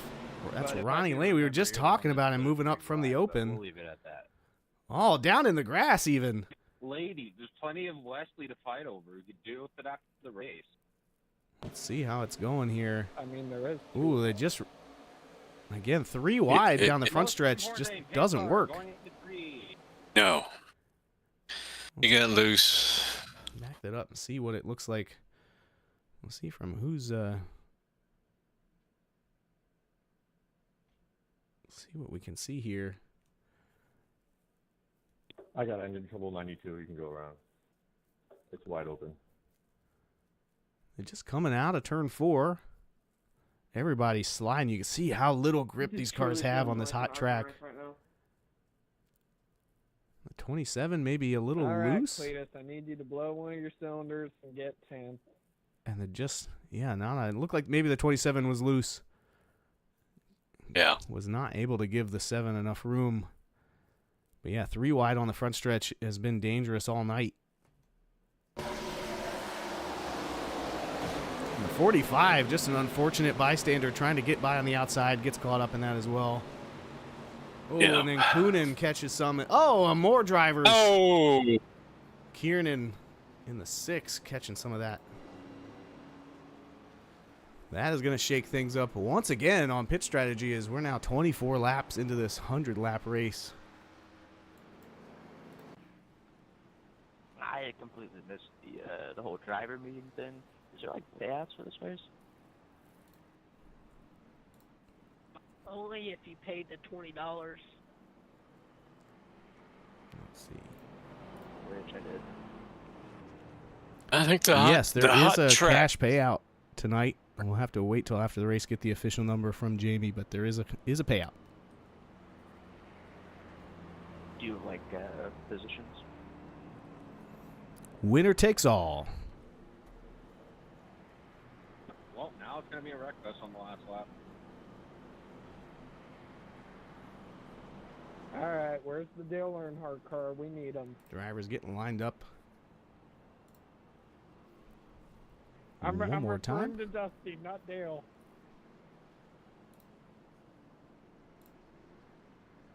You gotta go by me.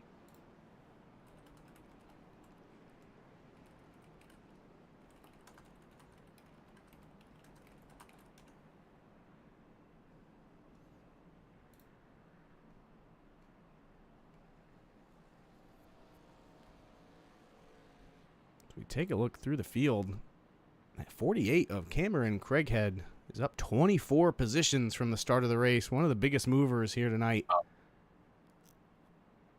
Leveraging some pit strategy to get out there. The top 13 cars have not been to pit road in 6 laps. Everybody else just came down for some fresh Goodyears.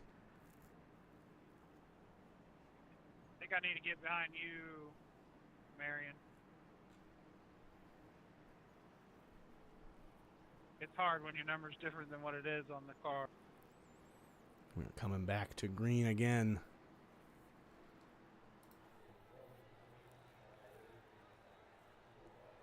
Pace car down pit road. Logan Wilson leading them back to green. And we are racing again in Atlanta. A little bit of contact already. Craighead able to save it. Stay in P3.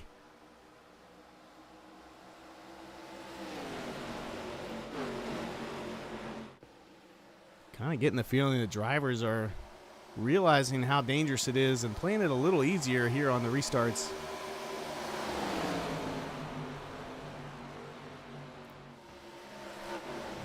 Just as I say that, they're 3 wide, getting loose. The 21 of Bolton. In the wall. Yeah, he's able to use the wall. And we see Caswell is still back there doing the stanky leg.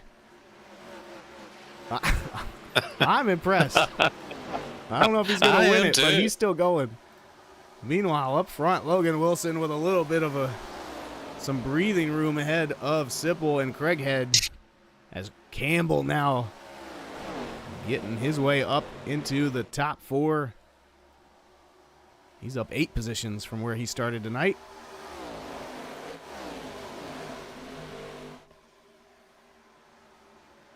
Just really good racing all the way through the field. Because now we've got multiple drivers already involved in wrecks with a chip on their shoulder. I'm guessing the 23 of Coonan, one of those drivers, narrowly getting caught up in the aftermath of a wreck, as he's going to look to the inside here for 16th. Going to get one of those positions. Further up, the battle for 10th.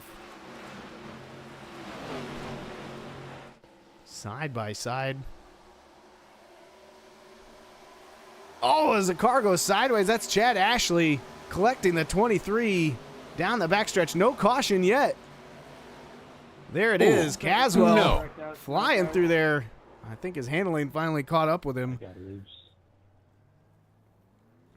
go back and see what happened to Ashley coming out of turn 2.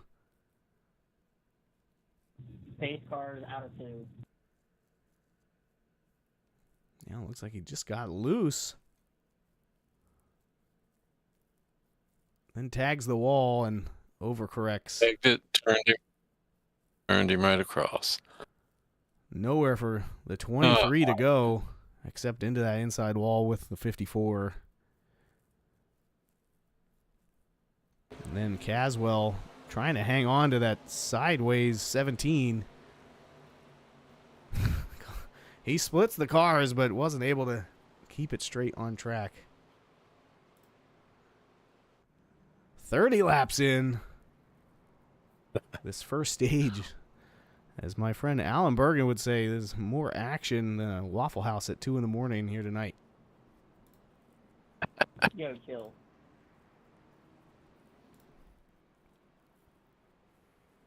Once again, pit strategy coming into play. We seem to be getting about 6 laps each time in between cautions, and so the top 5 are out here on 6-lap older tires than everyone else. Lost.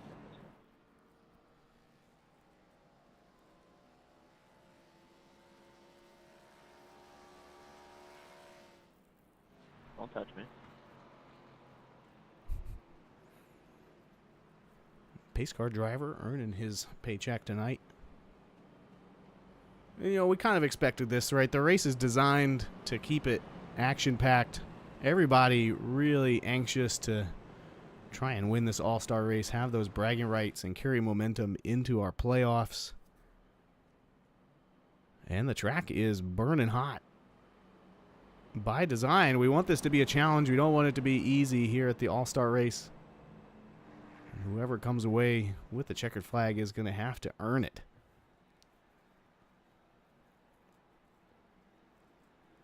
Looking through our YouTube live stream chats. Yeah, at this point, we've got 1, 2, 3, 4, 5, 6, 7, 8, 9. Well, that's 8 cars out of the race, having burned up their fast repairs or Yeah, I think I just worse. Call it. I done used my fast repair. Looking back through our YouTube live chat here at the GEC. Hear Yancey Motorsports saying go Lawns. Reggie Evans saying go Skidmark. Tanya Cook cheering for Caswell. Logan gets back up there. Well, stage points aren't worth nothing to me. And Aiden down there, obviously the car he's cheering for not doing well. He just says no. We thank everybody watching. I've said a few no's myself. Yeah, that was quite an effort from Caswell's, with Tanya down in the chat saying, what a shame. What an effort to try and keep that thing going as sideways as he was. Oh, yeah. He was 2 lanes wide, the problem.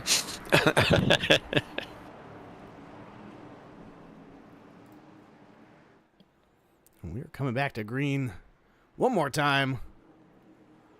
The 48 All and right, guys, 75 come up on. front. We were racing. Oh, what a here. jump. 33 laps into Atlanta, just 6 to go to the stage. Big jump.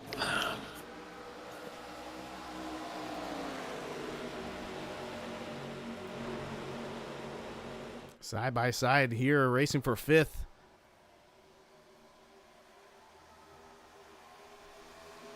Logan Wilson with some breathing room, but they're going to be 3 wide behind him.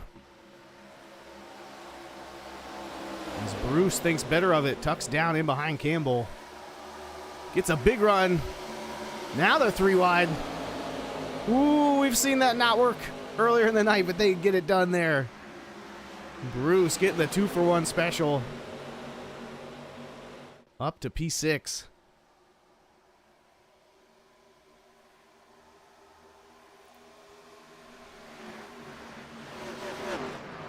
Got a little 3 wide happening here as the 42 looks inside. Gets loose, but saves it on the bottom. But then he's going to lose a couple positions as the 97 has to jump into the grass just to avoid him.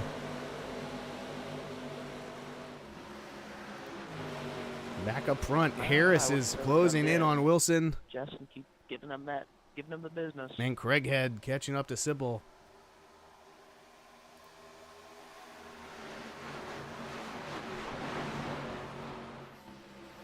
Just 2 by 2. Do-si-do, here we go. All the way through the field. Again, you're just seeing a number of drivers peak to that inside to go 3 wide and then think better of it here on lap 37. Again, a stage 1 caution coming at the end of lap 40. Let these drivers reset a little bit. That's what you like to see right there. There you go. Ooh, contact between Wilson and Craighead. I did my best, Nick.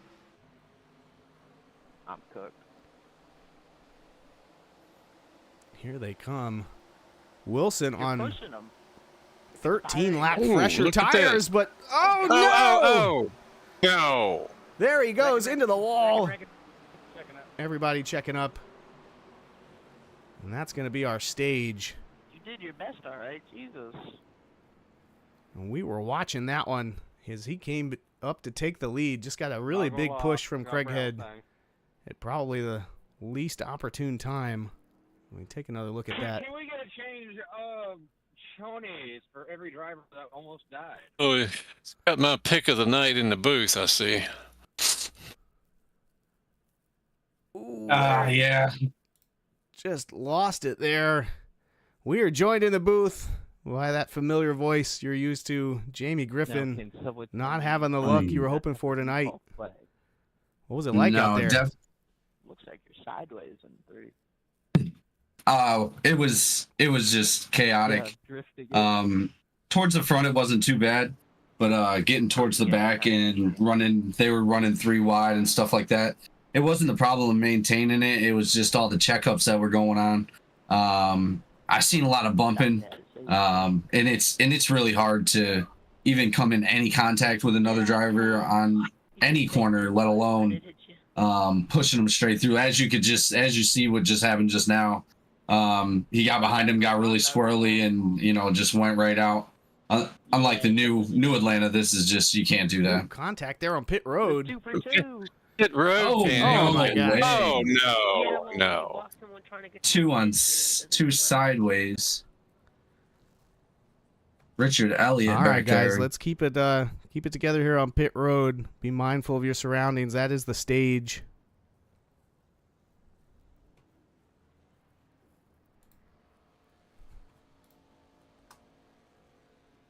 Crazy contact right there. Bunch of drivers involved in that. 0-2 getting spun around to Richard Elliott.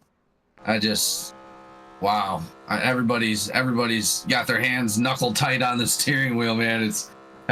We need to just calm down a little bit, get a couple green flag laps under our belt, and I think everybody will be just fine. Yeah, we see Sybil doing a burnout on pit road exit. I'm assuming he's going to come back and change those tires.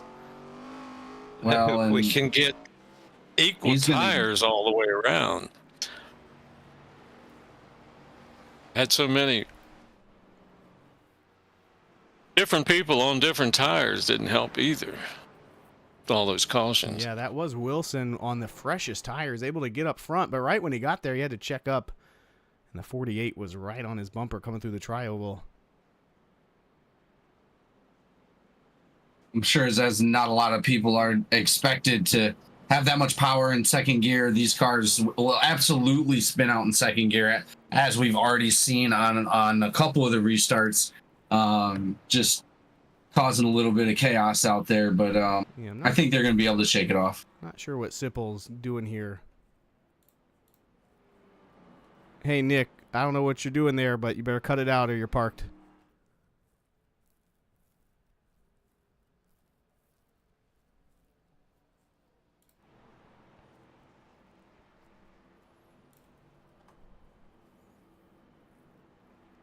As now we really effectively have about a 20-car race. Plenty of drivers out of this one. But up front, it's Darren Bruce and Campbell in the 52 Tennessee machine. Behind them, Jacob Hughes in that 5 car. He's up 27 positions from where he started. So some drivers really getting bad luck, like Jamie here in the booth, but a couple of them catching the lucky rabbit's foot so far. Yeah, just getting involved and it was back to back, unfortunately as well. It's just not something I really wanted to see happen, but man, I'm sorry, because we're back green flag here in Atlanta. Yeah, 58 laps to go. This one becoming a battle of attrition. Craighead mired back in traffic now. Probably having to get a little bit of damage repaired under that one. Darren Bruce out front. Using the low line. We haven't seen a lot of that yet tonight.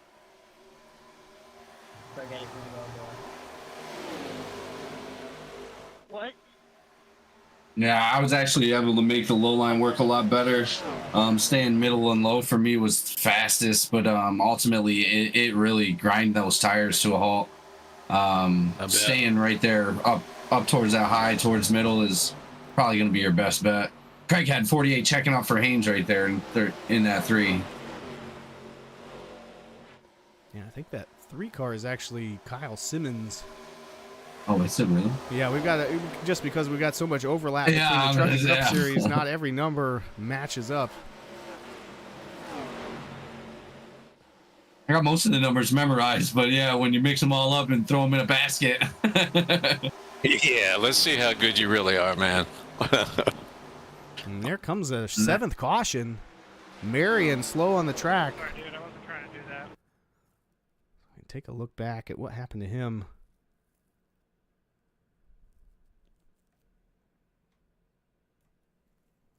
Just coming around the turn. Turn 2. Looks like he got some contact with the 92 there. Fortunately, didn't look like it caused a lot of damage. Oh, yeah, just caught him. The 92 getting tight on the exit. Almost tucked in behind him, but not quite. A little bit of a... With that, Marion also jumps to the pits. It didn't look like it caused a lot of damage to Marion. Yeah, but I think he has already used his fast repair. So he's going to need to take care of that, get it buffed out manually.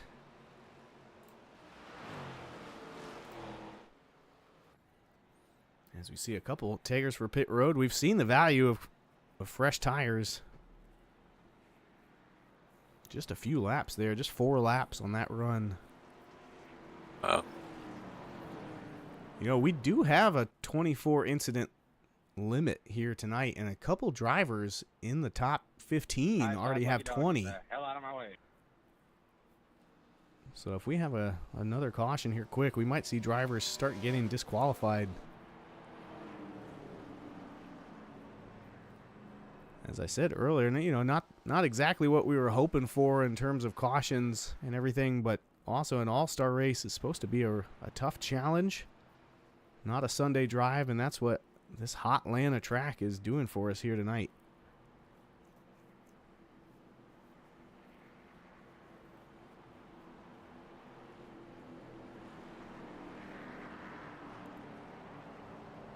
Oh, with being out there with that hot track like that, man, I'll tell you that you really start to feel it after 2 or 3 laps. Your time starts to slip a little bit after 5 or 6 laps. So you really got to be on your toes about where your next line is going to be when you see that time start to fall down. It was really difficult being out there, but really, really hot.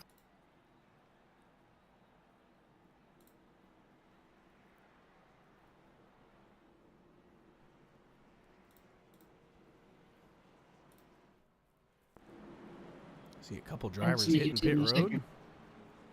Here to top off or get a little more Can I get a black clip? damage taken care of.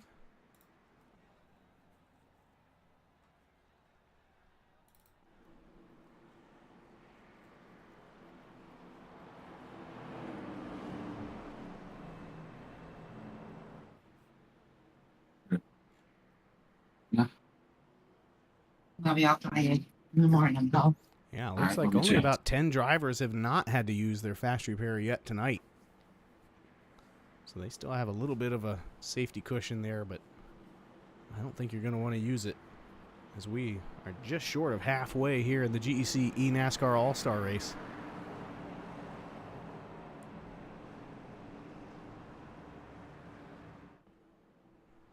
Not to mention, we have a very short turnaround here for our Cup Series drivers, as they are going to be hitting the track at Iowa in less than 48 hours. So anyone's feelings that have gotten messed up tonight might carry over to that. You're going to want to make sure no one's mad at you here at Atlanta, as Campbell takes the green flag. We are racing again here in the All-Star race with 52 laps to go. Oh, good job. Good Campbell job. with a huge jump. Yeah, absolutely. Yeah. 5 of Jacob Hughes trying to chase him down. 98, 02, 48, getting him mingled up right there. Oh, big contact. Anthony. Head on into the wall. Brad Wilson also involved in that. Yeah, that looks to be the end. For Oh, the he's not 42. done. Let's go back and take a look at this one. 42 getting loose up ahead of the 33, and then looks like it's going to be nowhere for Wilson to go. The 33 He collected the 15 too. Makes it through, but ends up turning the 42 there. With that and that contact. Yeah, and then multiple drivers, just nowhere to go. Let's go back and watch that from Wilson's point of view.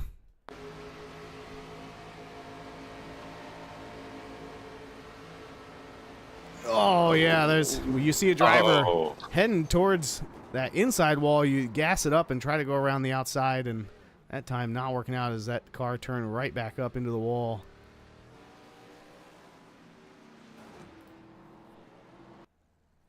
We have a lot of drivers going down into the pits. They're probably going to be getting those fresh tires. Hopefully they can get some green flag laps going. What are we, I believe? We've got 49 to go, and that second stage is coming at lap 70.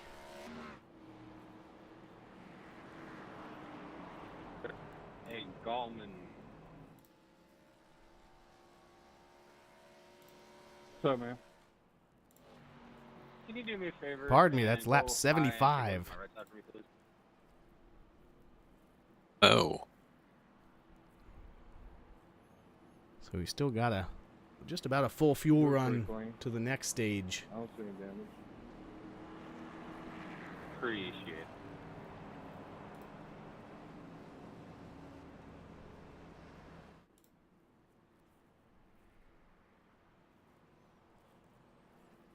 As I mentioned, we've got a whole load of cars out of this one. 13 cars have parked it. Marion's still in the pits working on it. But he's a couple laps down now. Looks like we have 16 cars still on the lead lap. But as I mentioned, a handful of those drivers getting close to the disqualified limit on incident points. They're going to need to keep it really clean here for the second half of the race. And if I'm in this race, I kind of agree with staying out here because it just seems like all the wrecks are mid-pack on back. If you can stay out front, away from it, that might be the strategy play, even if it isn't the fastest on a long run. So we see that Mountain Dew car of Joseph Barrow now up 24 positions. Actually, everyone in our top 5 has gained at least 10, most of them more than 20 positions from where they started, able to avoid those cautions.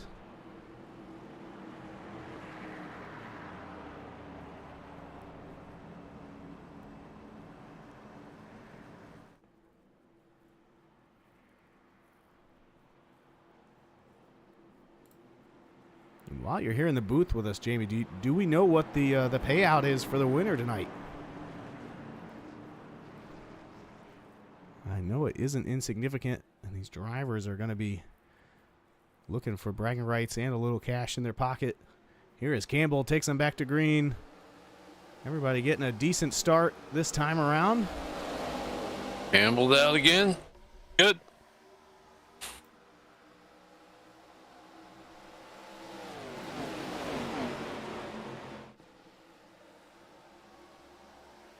Side-by-side racing back here around P8. So we see Elliott get a little loose and have to collect it. Yeah. So he's trying to find his way through this gaggle of cars. Let's ride on board with him and try to get a feel for this track. Sorry about that. Trying to chase down Kenneth Gallman, last year's Truck Series champion. And Joseph Barrow up ahead of him in that green Mountain Dew car. He's a two-time GEC Series champion. Barrow dives down low. See if he can make it stick.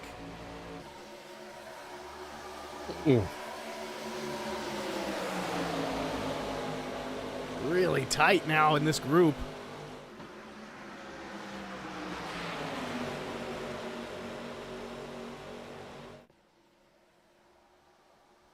Ooh, 3 wide now. There they go. Barrow had to check up.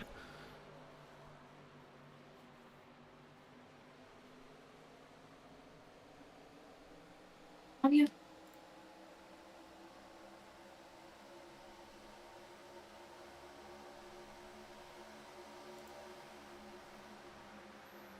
This battle between 5th to about 12th is really the best racing on the track right now, as they're 3 wide back here for 10th.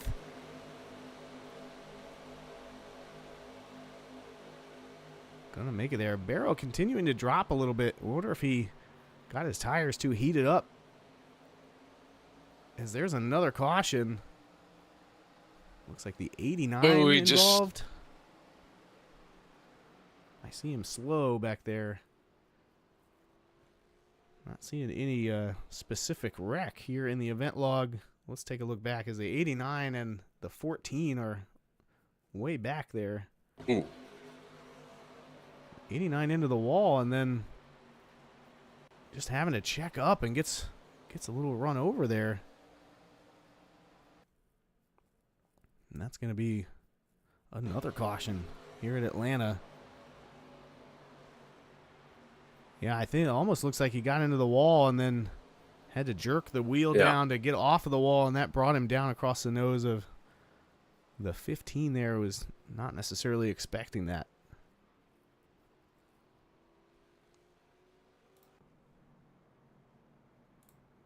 Driver's pitting once again.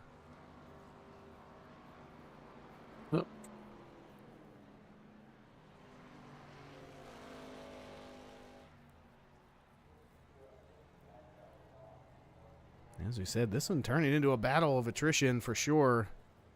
Who's going to be able to make it with their car in one piece? And again, I think being up front is where you want to be. Definitely.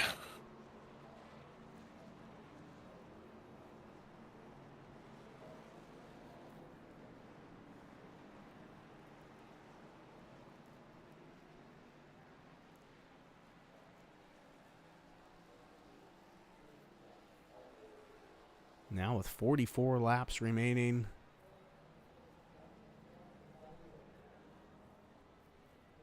I'm sure the jitters are gone, but now it's almost just wearing you out. Your arms got to be tired from fighting this hot track all night. This is where your mind can start to lose focus. And that guy you were racing with politely 20 laps ago, now you're going to give him the door to try and get that pass done a little faster.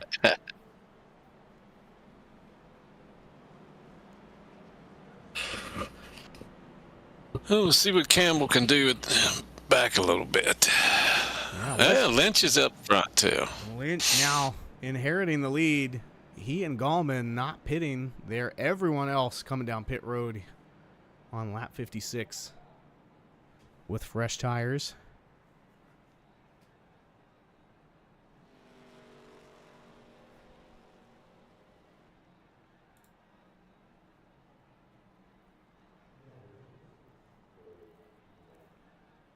Well, it looks like Lynch and Gallman are both on the same strategy, because one pitted on 49 and one pitted on 45. They're not very much behind these guys either, so they haven't run very many laps on these tires. Interesting to see what happens. Absolutely.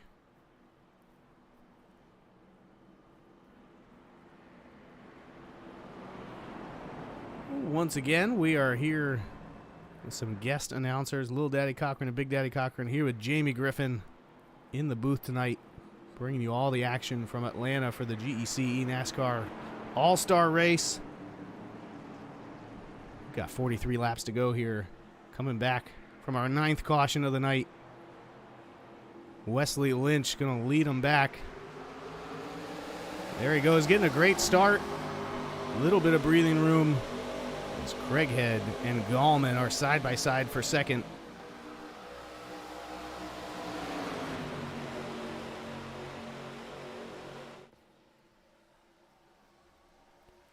Craighead already trying to make use of his fresh tires. Everybody zigging and zagging down the backstretch. Oh, yes. Campbell gives it 48 a nice little bump to get up side by side beside Lynch, and then he's going to go ahead and look on the inside as well. Oh, yeah. And he thought better of He's that on the one. mission. We've seen a couple wrecks right there in the tri-oval. Veteran move as the 5's in the wall. And then, is that Bruce? That's a 20. Of Hughes. John Hughes had to check up, and he gets in the wall as well as more contact at the front. All 3 drivers at the front of the field with more than 20 incident points. A solid contact will disqualify any of them. As there's another caution. The 73 looks to be the culprit here. Let's see if we can take a look. That's Wesley Lister. Let's see if we jump back a lap. Not quite seeing anything there. He might have just been checking up. Yeah, I'm not sure what happened on that one. Looks like the 14 is kind of away from the pack, but Hell yeah, brother.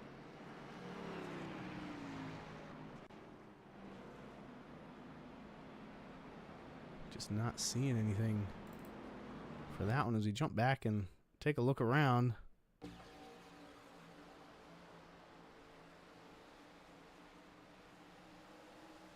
Ooh, there it is. Lister and Harris getting together, and yeah, that was a DQ by incident points for the 7 of Justin Harris. Lucky dog. Taking him out of this race. That's why we couldn't see any wreck. He was gone.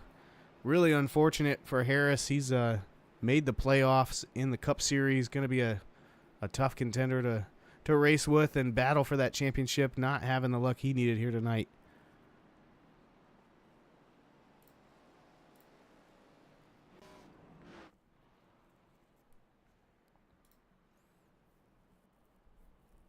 And that tire strategy, again, kind of paying off here for Wesley Lynch.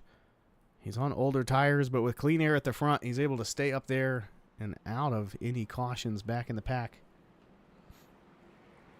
Well, before we started on that last restart, everybody else was on cold tires. Now they've had a chance to warm them up a little bit. He might not have as good a restart as he had last time.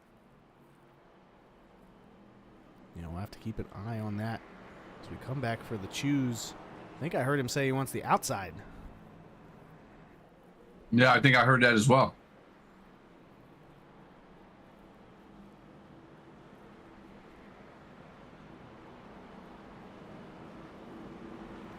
So as they line up again, Jamie, I'd love to talk a little bit about the history of the league. I was mentioning earlier in the broadcast. This is really the first time we've had such a big group of drivers that we needed to have an All-Star Open to qualify for this feature race.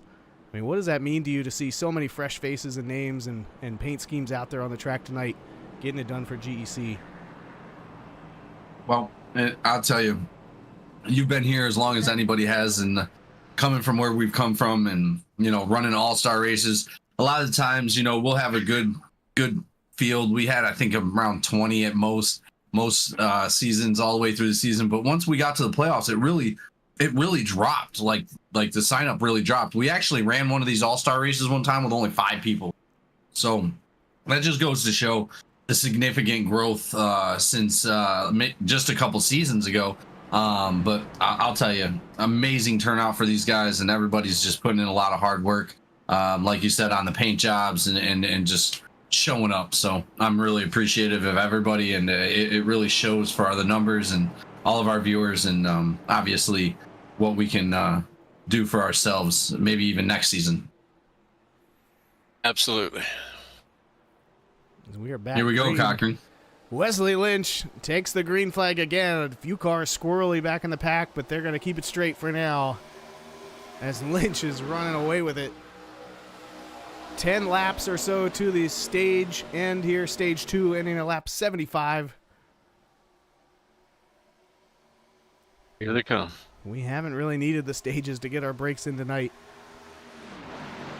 10 cautions already.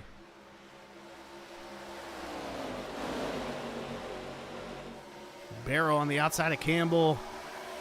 Darren Bruce looking to join that party.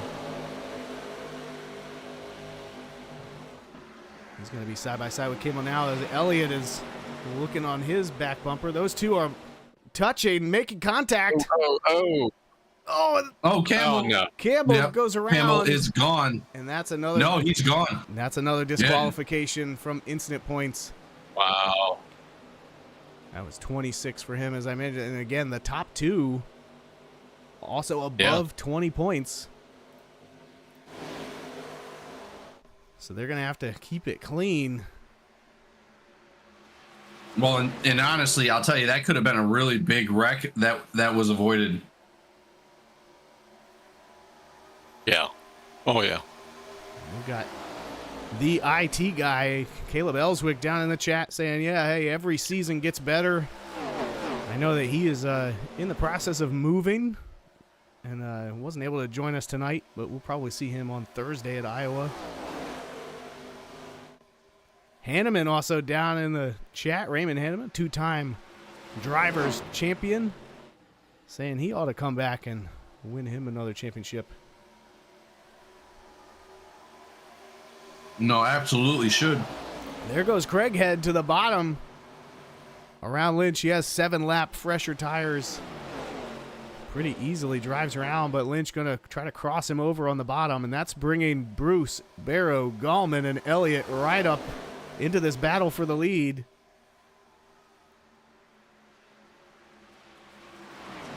Gallman really using that high line. We saw him tag the wall the lap before, but it didn't seem to slow him down. A little bit of contact with the 48 and 28, man. That was close. And Lynch getting as far down as he can to avoid anything going on up there. Well, and as you said, a lot of the front drivers do have a lot of contact points. They're going to need to be careful here at the end of this race. And Wesley Lynch in the 33, I do believe he is the points leader heading into the playoffs here in the NPC Cup Series. Showing them why. Yeah, I believe he is actually regular season champion. Yeah. How about that?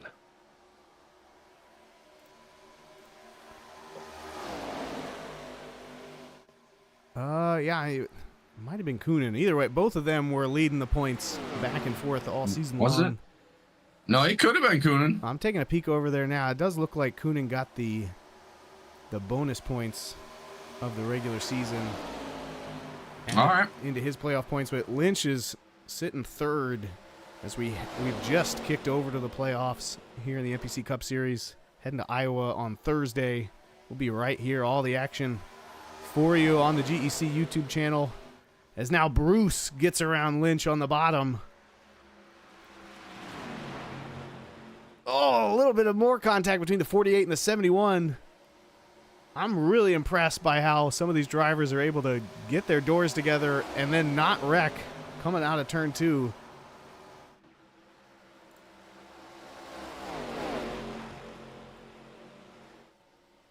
Really, everyone in this front pack of about first on back to 6th seems to have similar speed, and if they just get a run, they can get some passes done, but hard to hold those positions.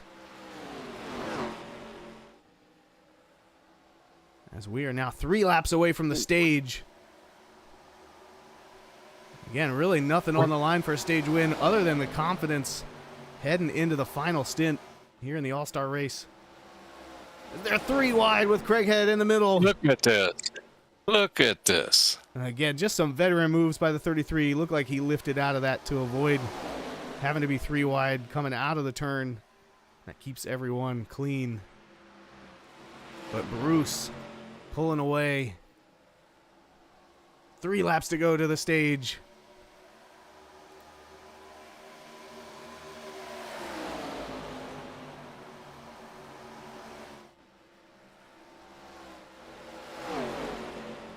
Remember, Darren Bruce had to race his way in through the All-Star Open, one of the newer faces here at GEC. Really making his mark early here. Steve Wright was just disqualified. And that leaves 15 cars on the lead lap, still in contention.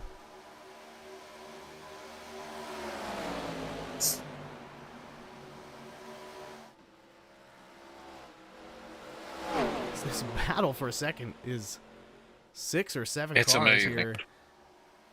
They just can't shake each other. Kind of put this down in your crew chief notebook for the end of the race. If you can get clean air out front and get P2 side by side, you're going to run away with it as Darren Bruce is now. As we come back to the end of lap 75, and that 28 car hits the start-finish line. That will be the end of stage 2 and set us up for a great finish in the final stint. And there it is. Darren Bruce winning stage 2 in one of the longest green flag runs we had all night. Yeah. 16 laps there.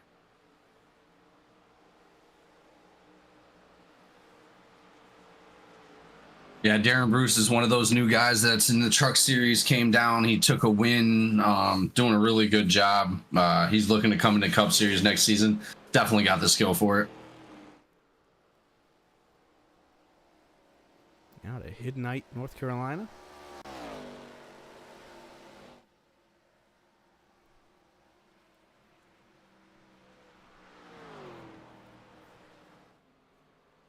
So we take a look back. Gallman ended up P2 there. And he was one of those drivers out on old tires, just like Lynch. I think those 2 drivers were able to stay second and third, even though they kind of traded those positions back and forth in the middle of that run. I don't know what that means. If you can stay in second on old tires, is it worth it? Maybe in a regular race, not here in the All-Star race.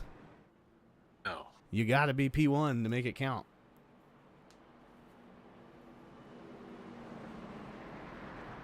Oh, Raymond Hanneman in the chat reminding us, in addition to a 2-time driver champion, he is also an owner's champion. That is very, very true for a team that came in and just swept everybody's street limit. Came in and was a dominating force when they first joined. But, you know, I'm looking forward to seeing what Hanneman can do next season, maybe.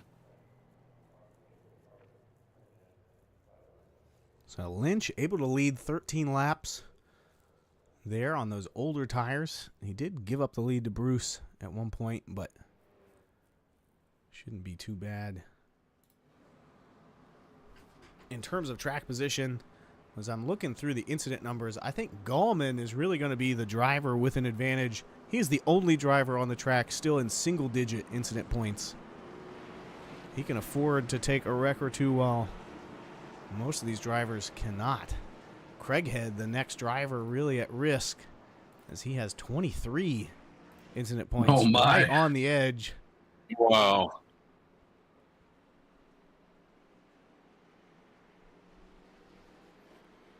And I know, speaking from experience, I was having a really rough race at Bristol, week 2 of the season, and then came on strong right at the end just to get caught up in a little wreck and DQ myself. So I'm not sure what's worse, getting totally taken out in a wreck or getting a gentleman's tap to the bumper that disqualifies you.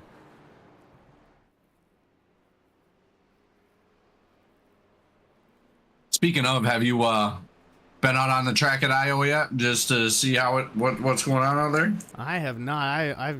It's one of those tracks I've turned a ton of laps, just not in the Cup car. So it's going to take a little bit of an adjustment.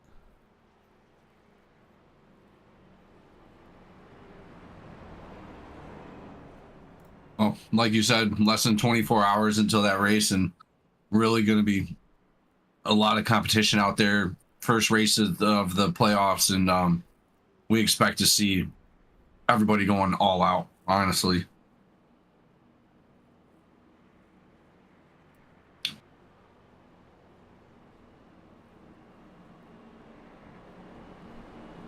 Well, we're going to re-rack them, stack them one more time.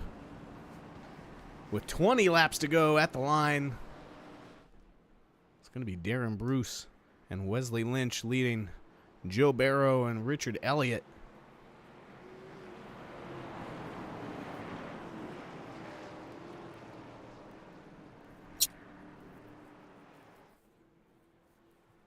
Pace car comes down pit road. Green flag in the air as Bruce gets a healthy jump off the front of Elliott. We got a driver a little squirrely and sideways. Keep it straight. It's that 5 car. I believe it was, but he's got the 5 car or the 3 car. We stay green. 33 Lynch falls behind the 0-2 of Richard Elliott. He's going to be chasing down Darren Bruce now.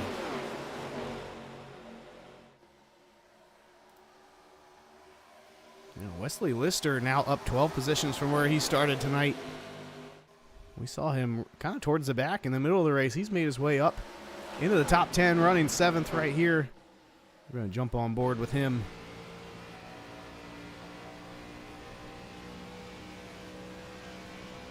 As he's coming up behind Gallman, who has to check up just a little bit. Lister going to use that momentum down low. Just not the grip he needs on the bottom line, though.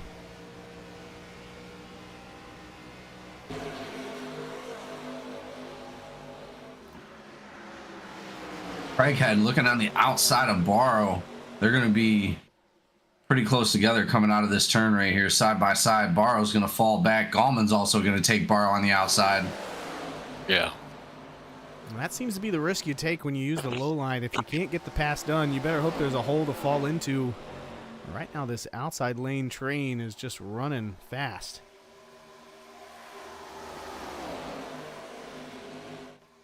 Again, 14 cars still on the lead lap. Brad Wilson sitting in the lucky dog position in 15th.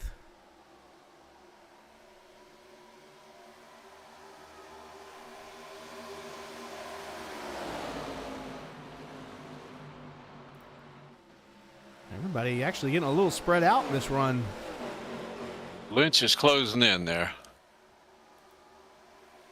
See what he can do here.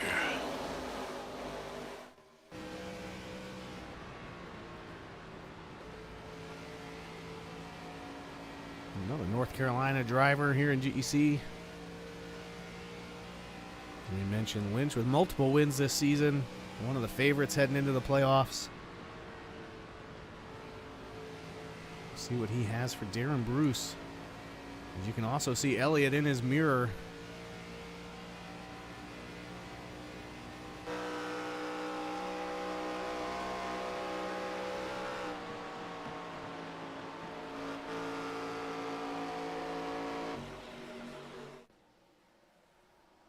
See the top 5 starting to really separate themselves away from 6 and below. Yeah, sure are. It's tight. Craighead battling his way through the front. Oh! Lynch into the wall. That's Craighead's race right there. That got him. No, he is not going to be happy about that. No. No.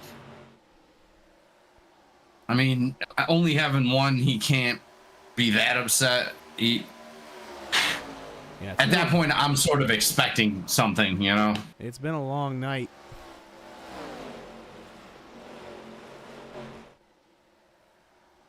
But that's going to keep us green flag racing with only 15 to go.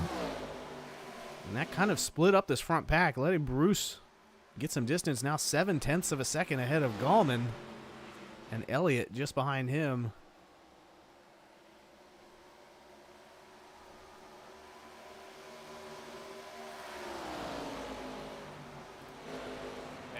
Good battle back here with a 4 in the 97. So I'm hearing, Simmons is in the pit. yeah, something might have happened to him. Elsie as well. Elsie with huge damage on the front end. Oh man. Yeah, I think we saw him get that a couple cautions ago. Might have been out there running around hoping to catch a couple more cautions, get some positions. Actually, I am seeing a crash now in the event log. Let's take a look and see what happened to Simmons. Yeah, looks like the 3 got loose and the 20 was underneath him. Oh, you're right. There he goes. Oh yeah. That's like He just kept coming down the track, unfortunately.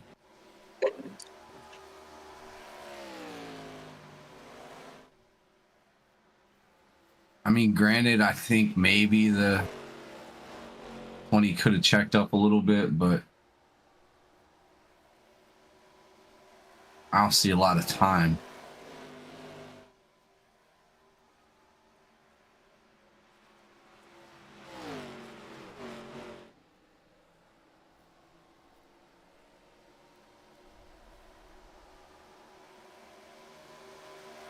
Ten laps under green here with 10 to go.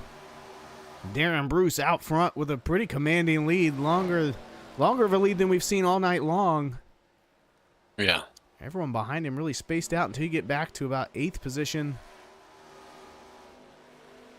Aaron Yancey in a Hughes brothers sandwich. John in front, Jacob behind.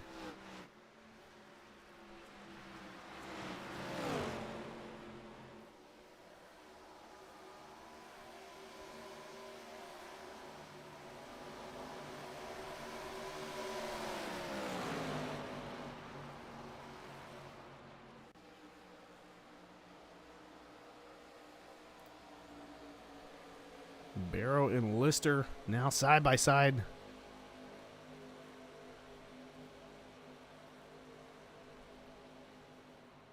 Again, we just see that outside lane seems to be dominant. 42 tags the wall, but Oh yeah. actually picks up some speed. He did. Keeping his momentum moving. Gallman matching Bruce's lap time that time around. Everyone else a couple tenths off of those two.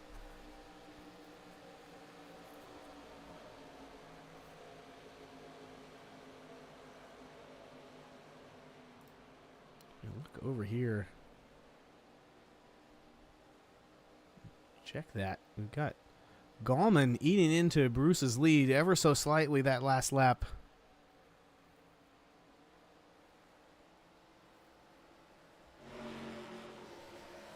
See about this one. He's coming. He's coming.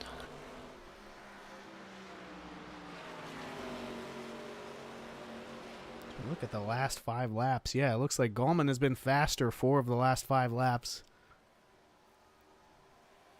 And a 10th each of those last 2 laps. Well, he's coming. He's definitely closing that gap. Yes. Yeah. He's almost there. At this rate, he should catch him in about 3 or 4 laps, leaving him 2 laps to get the pass done. Oh.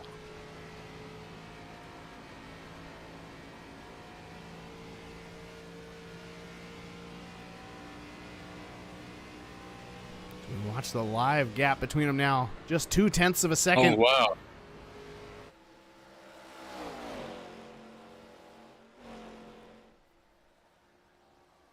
"95 laps in the books. And this is going to be decided in the last 5. Gallman, last year's truck season champion. Trying to keep Darren Bruce from stealing this away from some of the GEC veterans. And he is there under a 10th. He's going to look inside out of turn 3. Having to check up just a little bit. We've seen that outside line. Hard to beat. He's going to cool his tires off and give it another go. Now 2/10 back.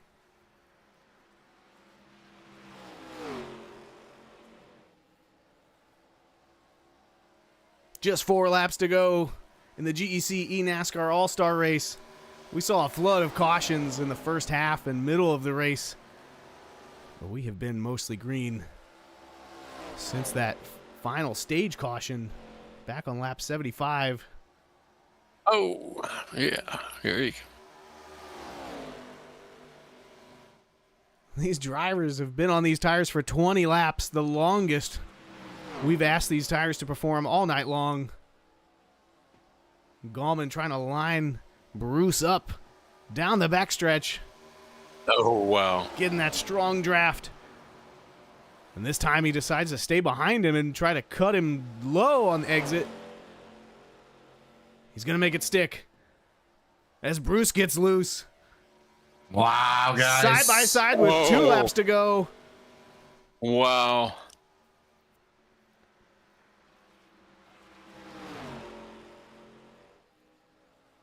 Both of these drivers. That's insane. Showing us how you can be fast, courteous, and safe. And Gallman going to have to check back in behind him, try to get a run again. Yeah, I think he's going to save it for that last lap, fellas. The high line is just... Oh, there he goes. Oh, his Bruce is loose. In the wall. In the wall. Oh, and he slams it again. White flag. Oh, wow. That is going to give Gallman the lead. Unfortunately, a mistake by the 28 takes it away. Yes. Yes. Gallman just putting enough pressure. Wow, 100 laps here at Atlanta. The track over 130 degrees. But the hottest thing on the track is Kenneth Gallman's right foot as he brings home the win in the GEC eNASCAR All-Star Race. Getting it done. Great finish. Great finish. Absolutely. We saw that high line be so hard to beat all night long, but 21 laps into the run, that right rear on Bruce's car couldn't hold it. And he had to get loose and check up into the wall twice in the dogleg front stretch, allowing Kenneth Gallman to win the Season 6 All-Star Race. Great job. Amazing race. Bro, great race, everyone. He is going to burn it down.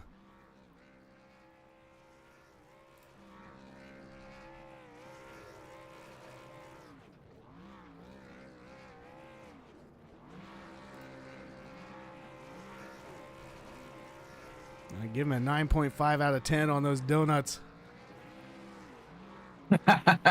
Getting it done. Yeah. But his winning cash is going to go to pay for that turf too.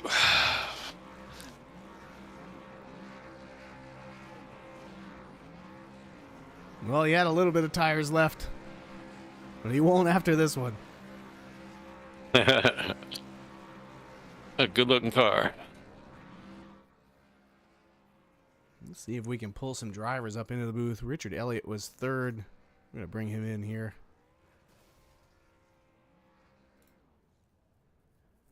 We got Richard Elliott in the O2 car up in the booth with us. Elliott, how was that for you tonight? Yeah, that was fun for a change. Good. Yeah, how were you able to survive all the wreckage and cautions and be there to get a podium at the end of the night? Wasn't around a lot of the wrecks. I got clipped once and turned sideways, but I wasn't around too many of them. And the few I was, I managed to get low and miss everything. So turned out good.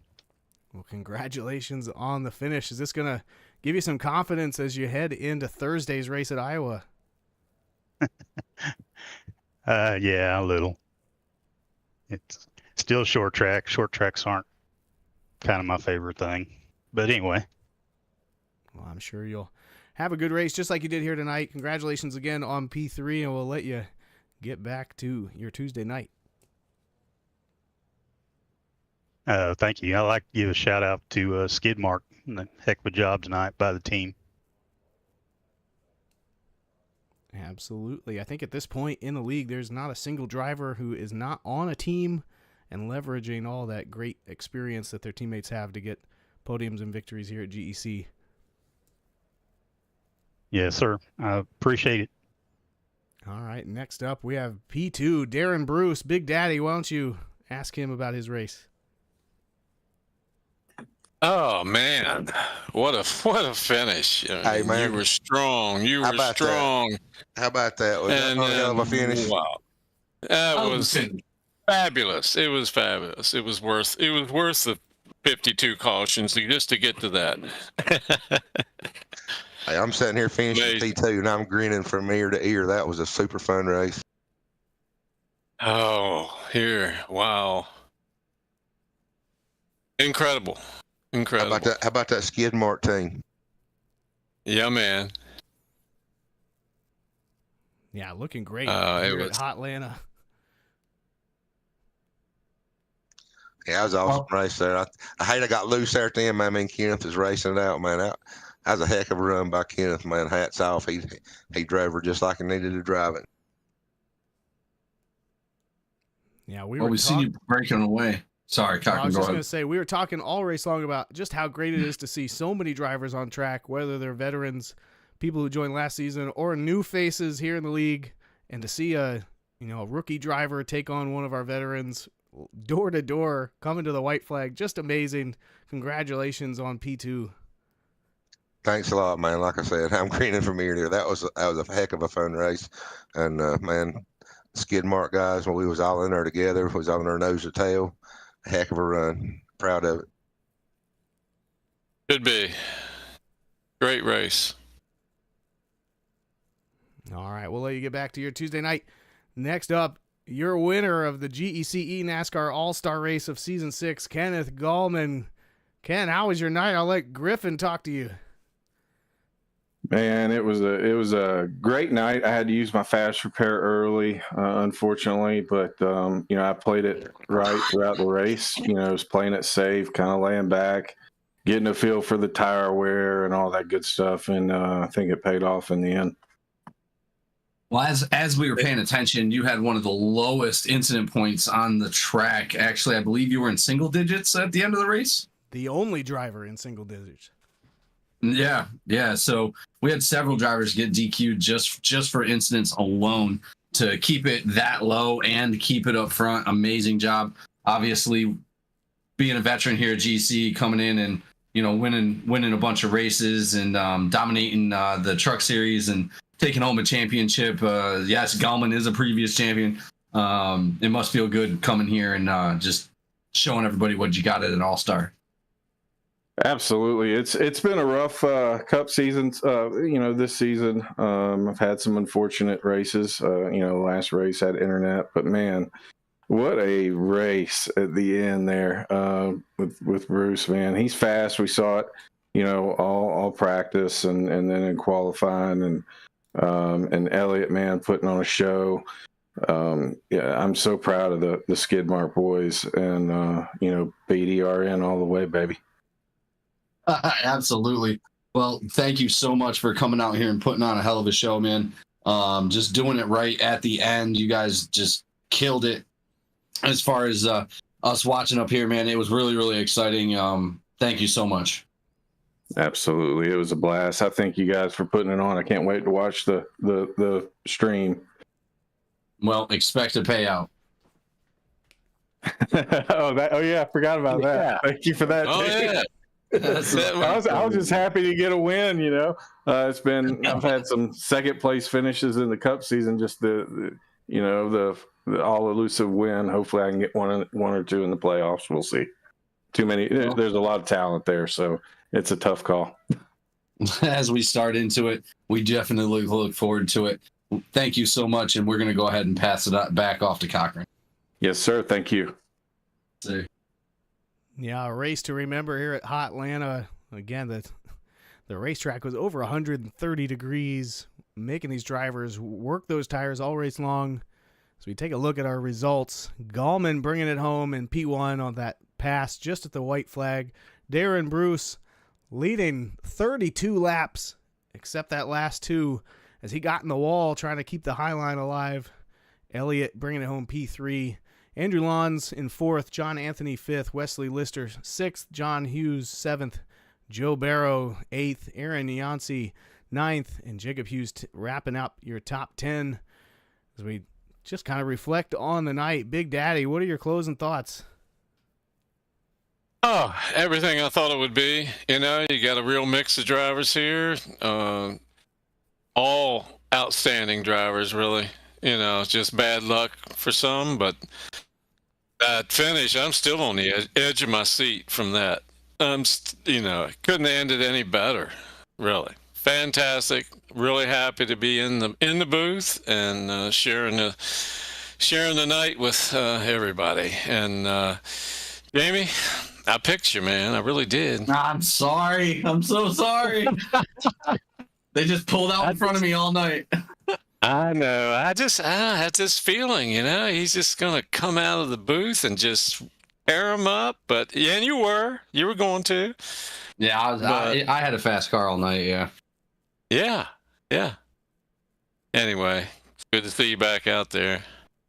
No, thank you so much, guys, for helping me out with that. Absolutely, much appreciated. You guys did an amazing job up here in the booth. I couldn't expect anybody to do better. Yeah, we had a fun race here tonight. A lot of cautions, but just some phenomenal side-by-side racing, 3, 4, and 5 wide at different times. Just happy to be able to enjoy it. Hope everybody had fun. Thank you for watching out on YouTube, being engaged in the live chat. We'll see you on Thursday here at the GEC NPC Cup Series. Have a good one.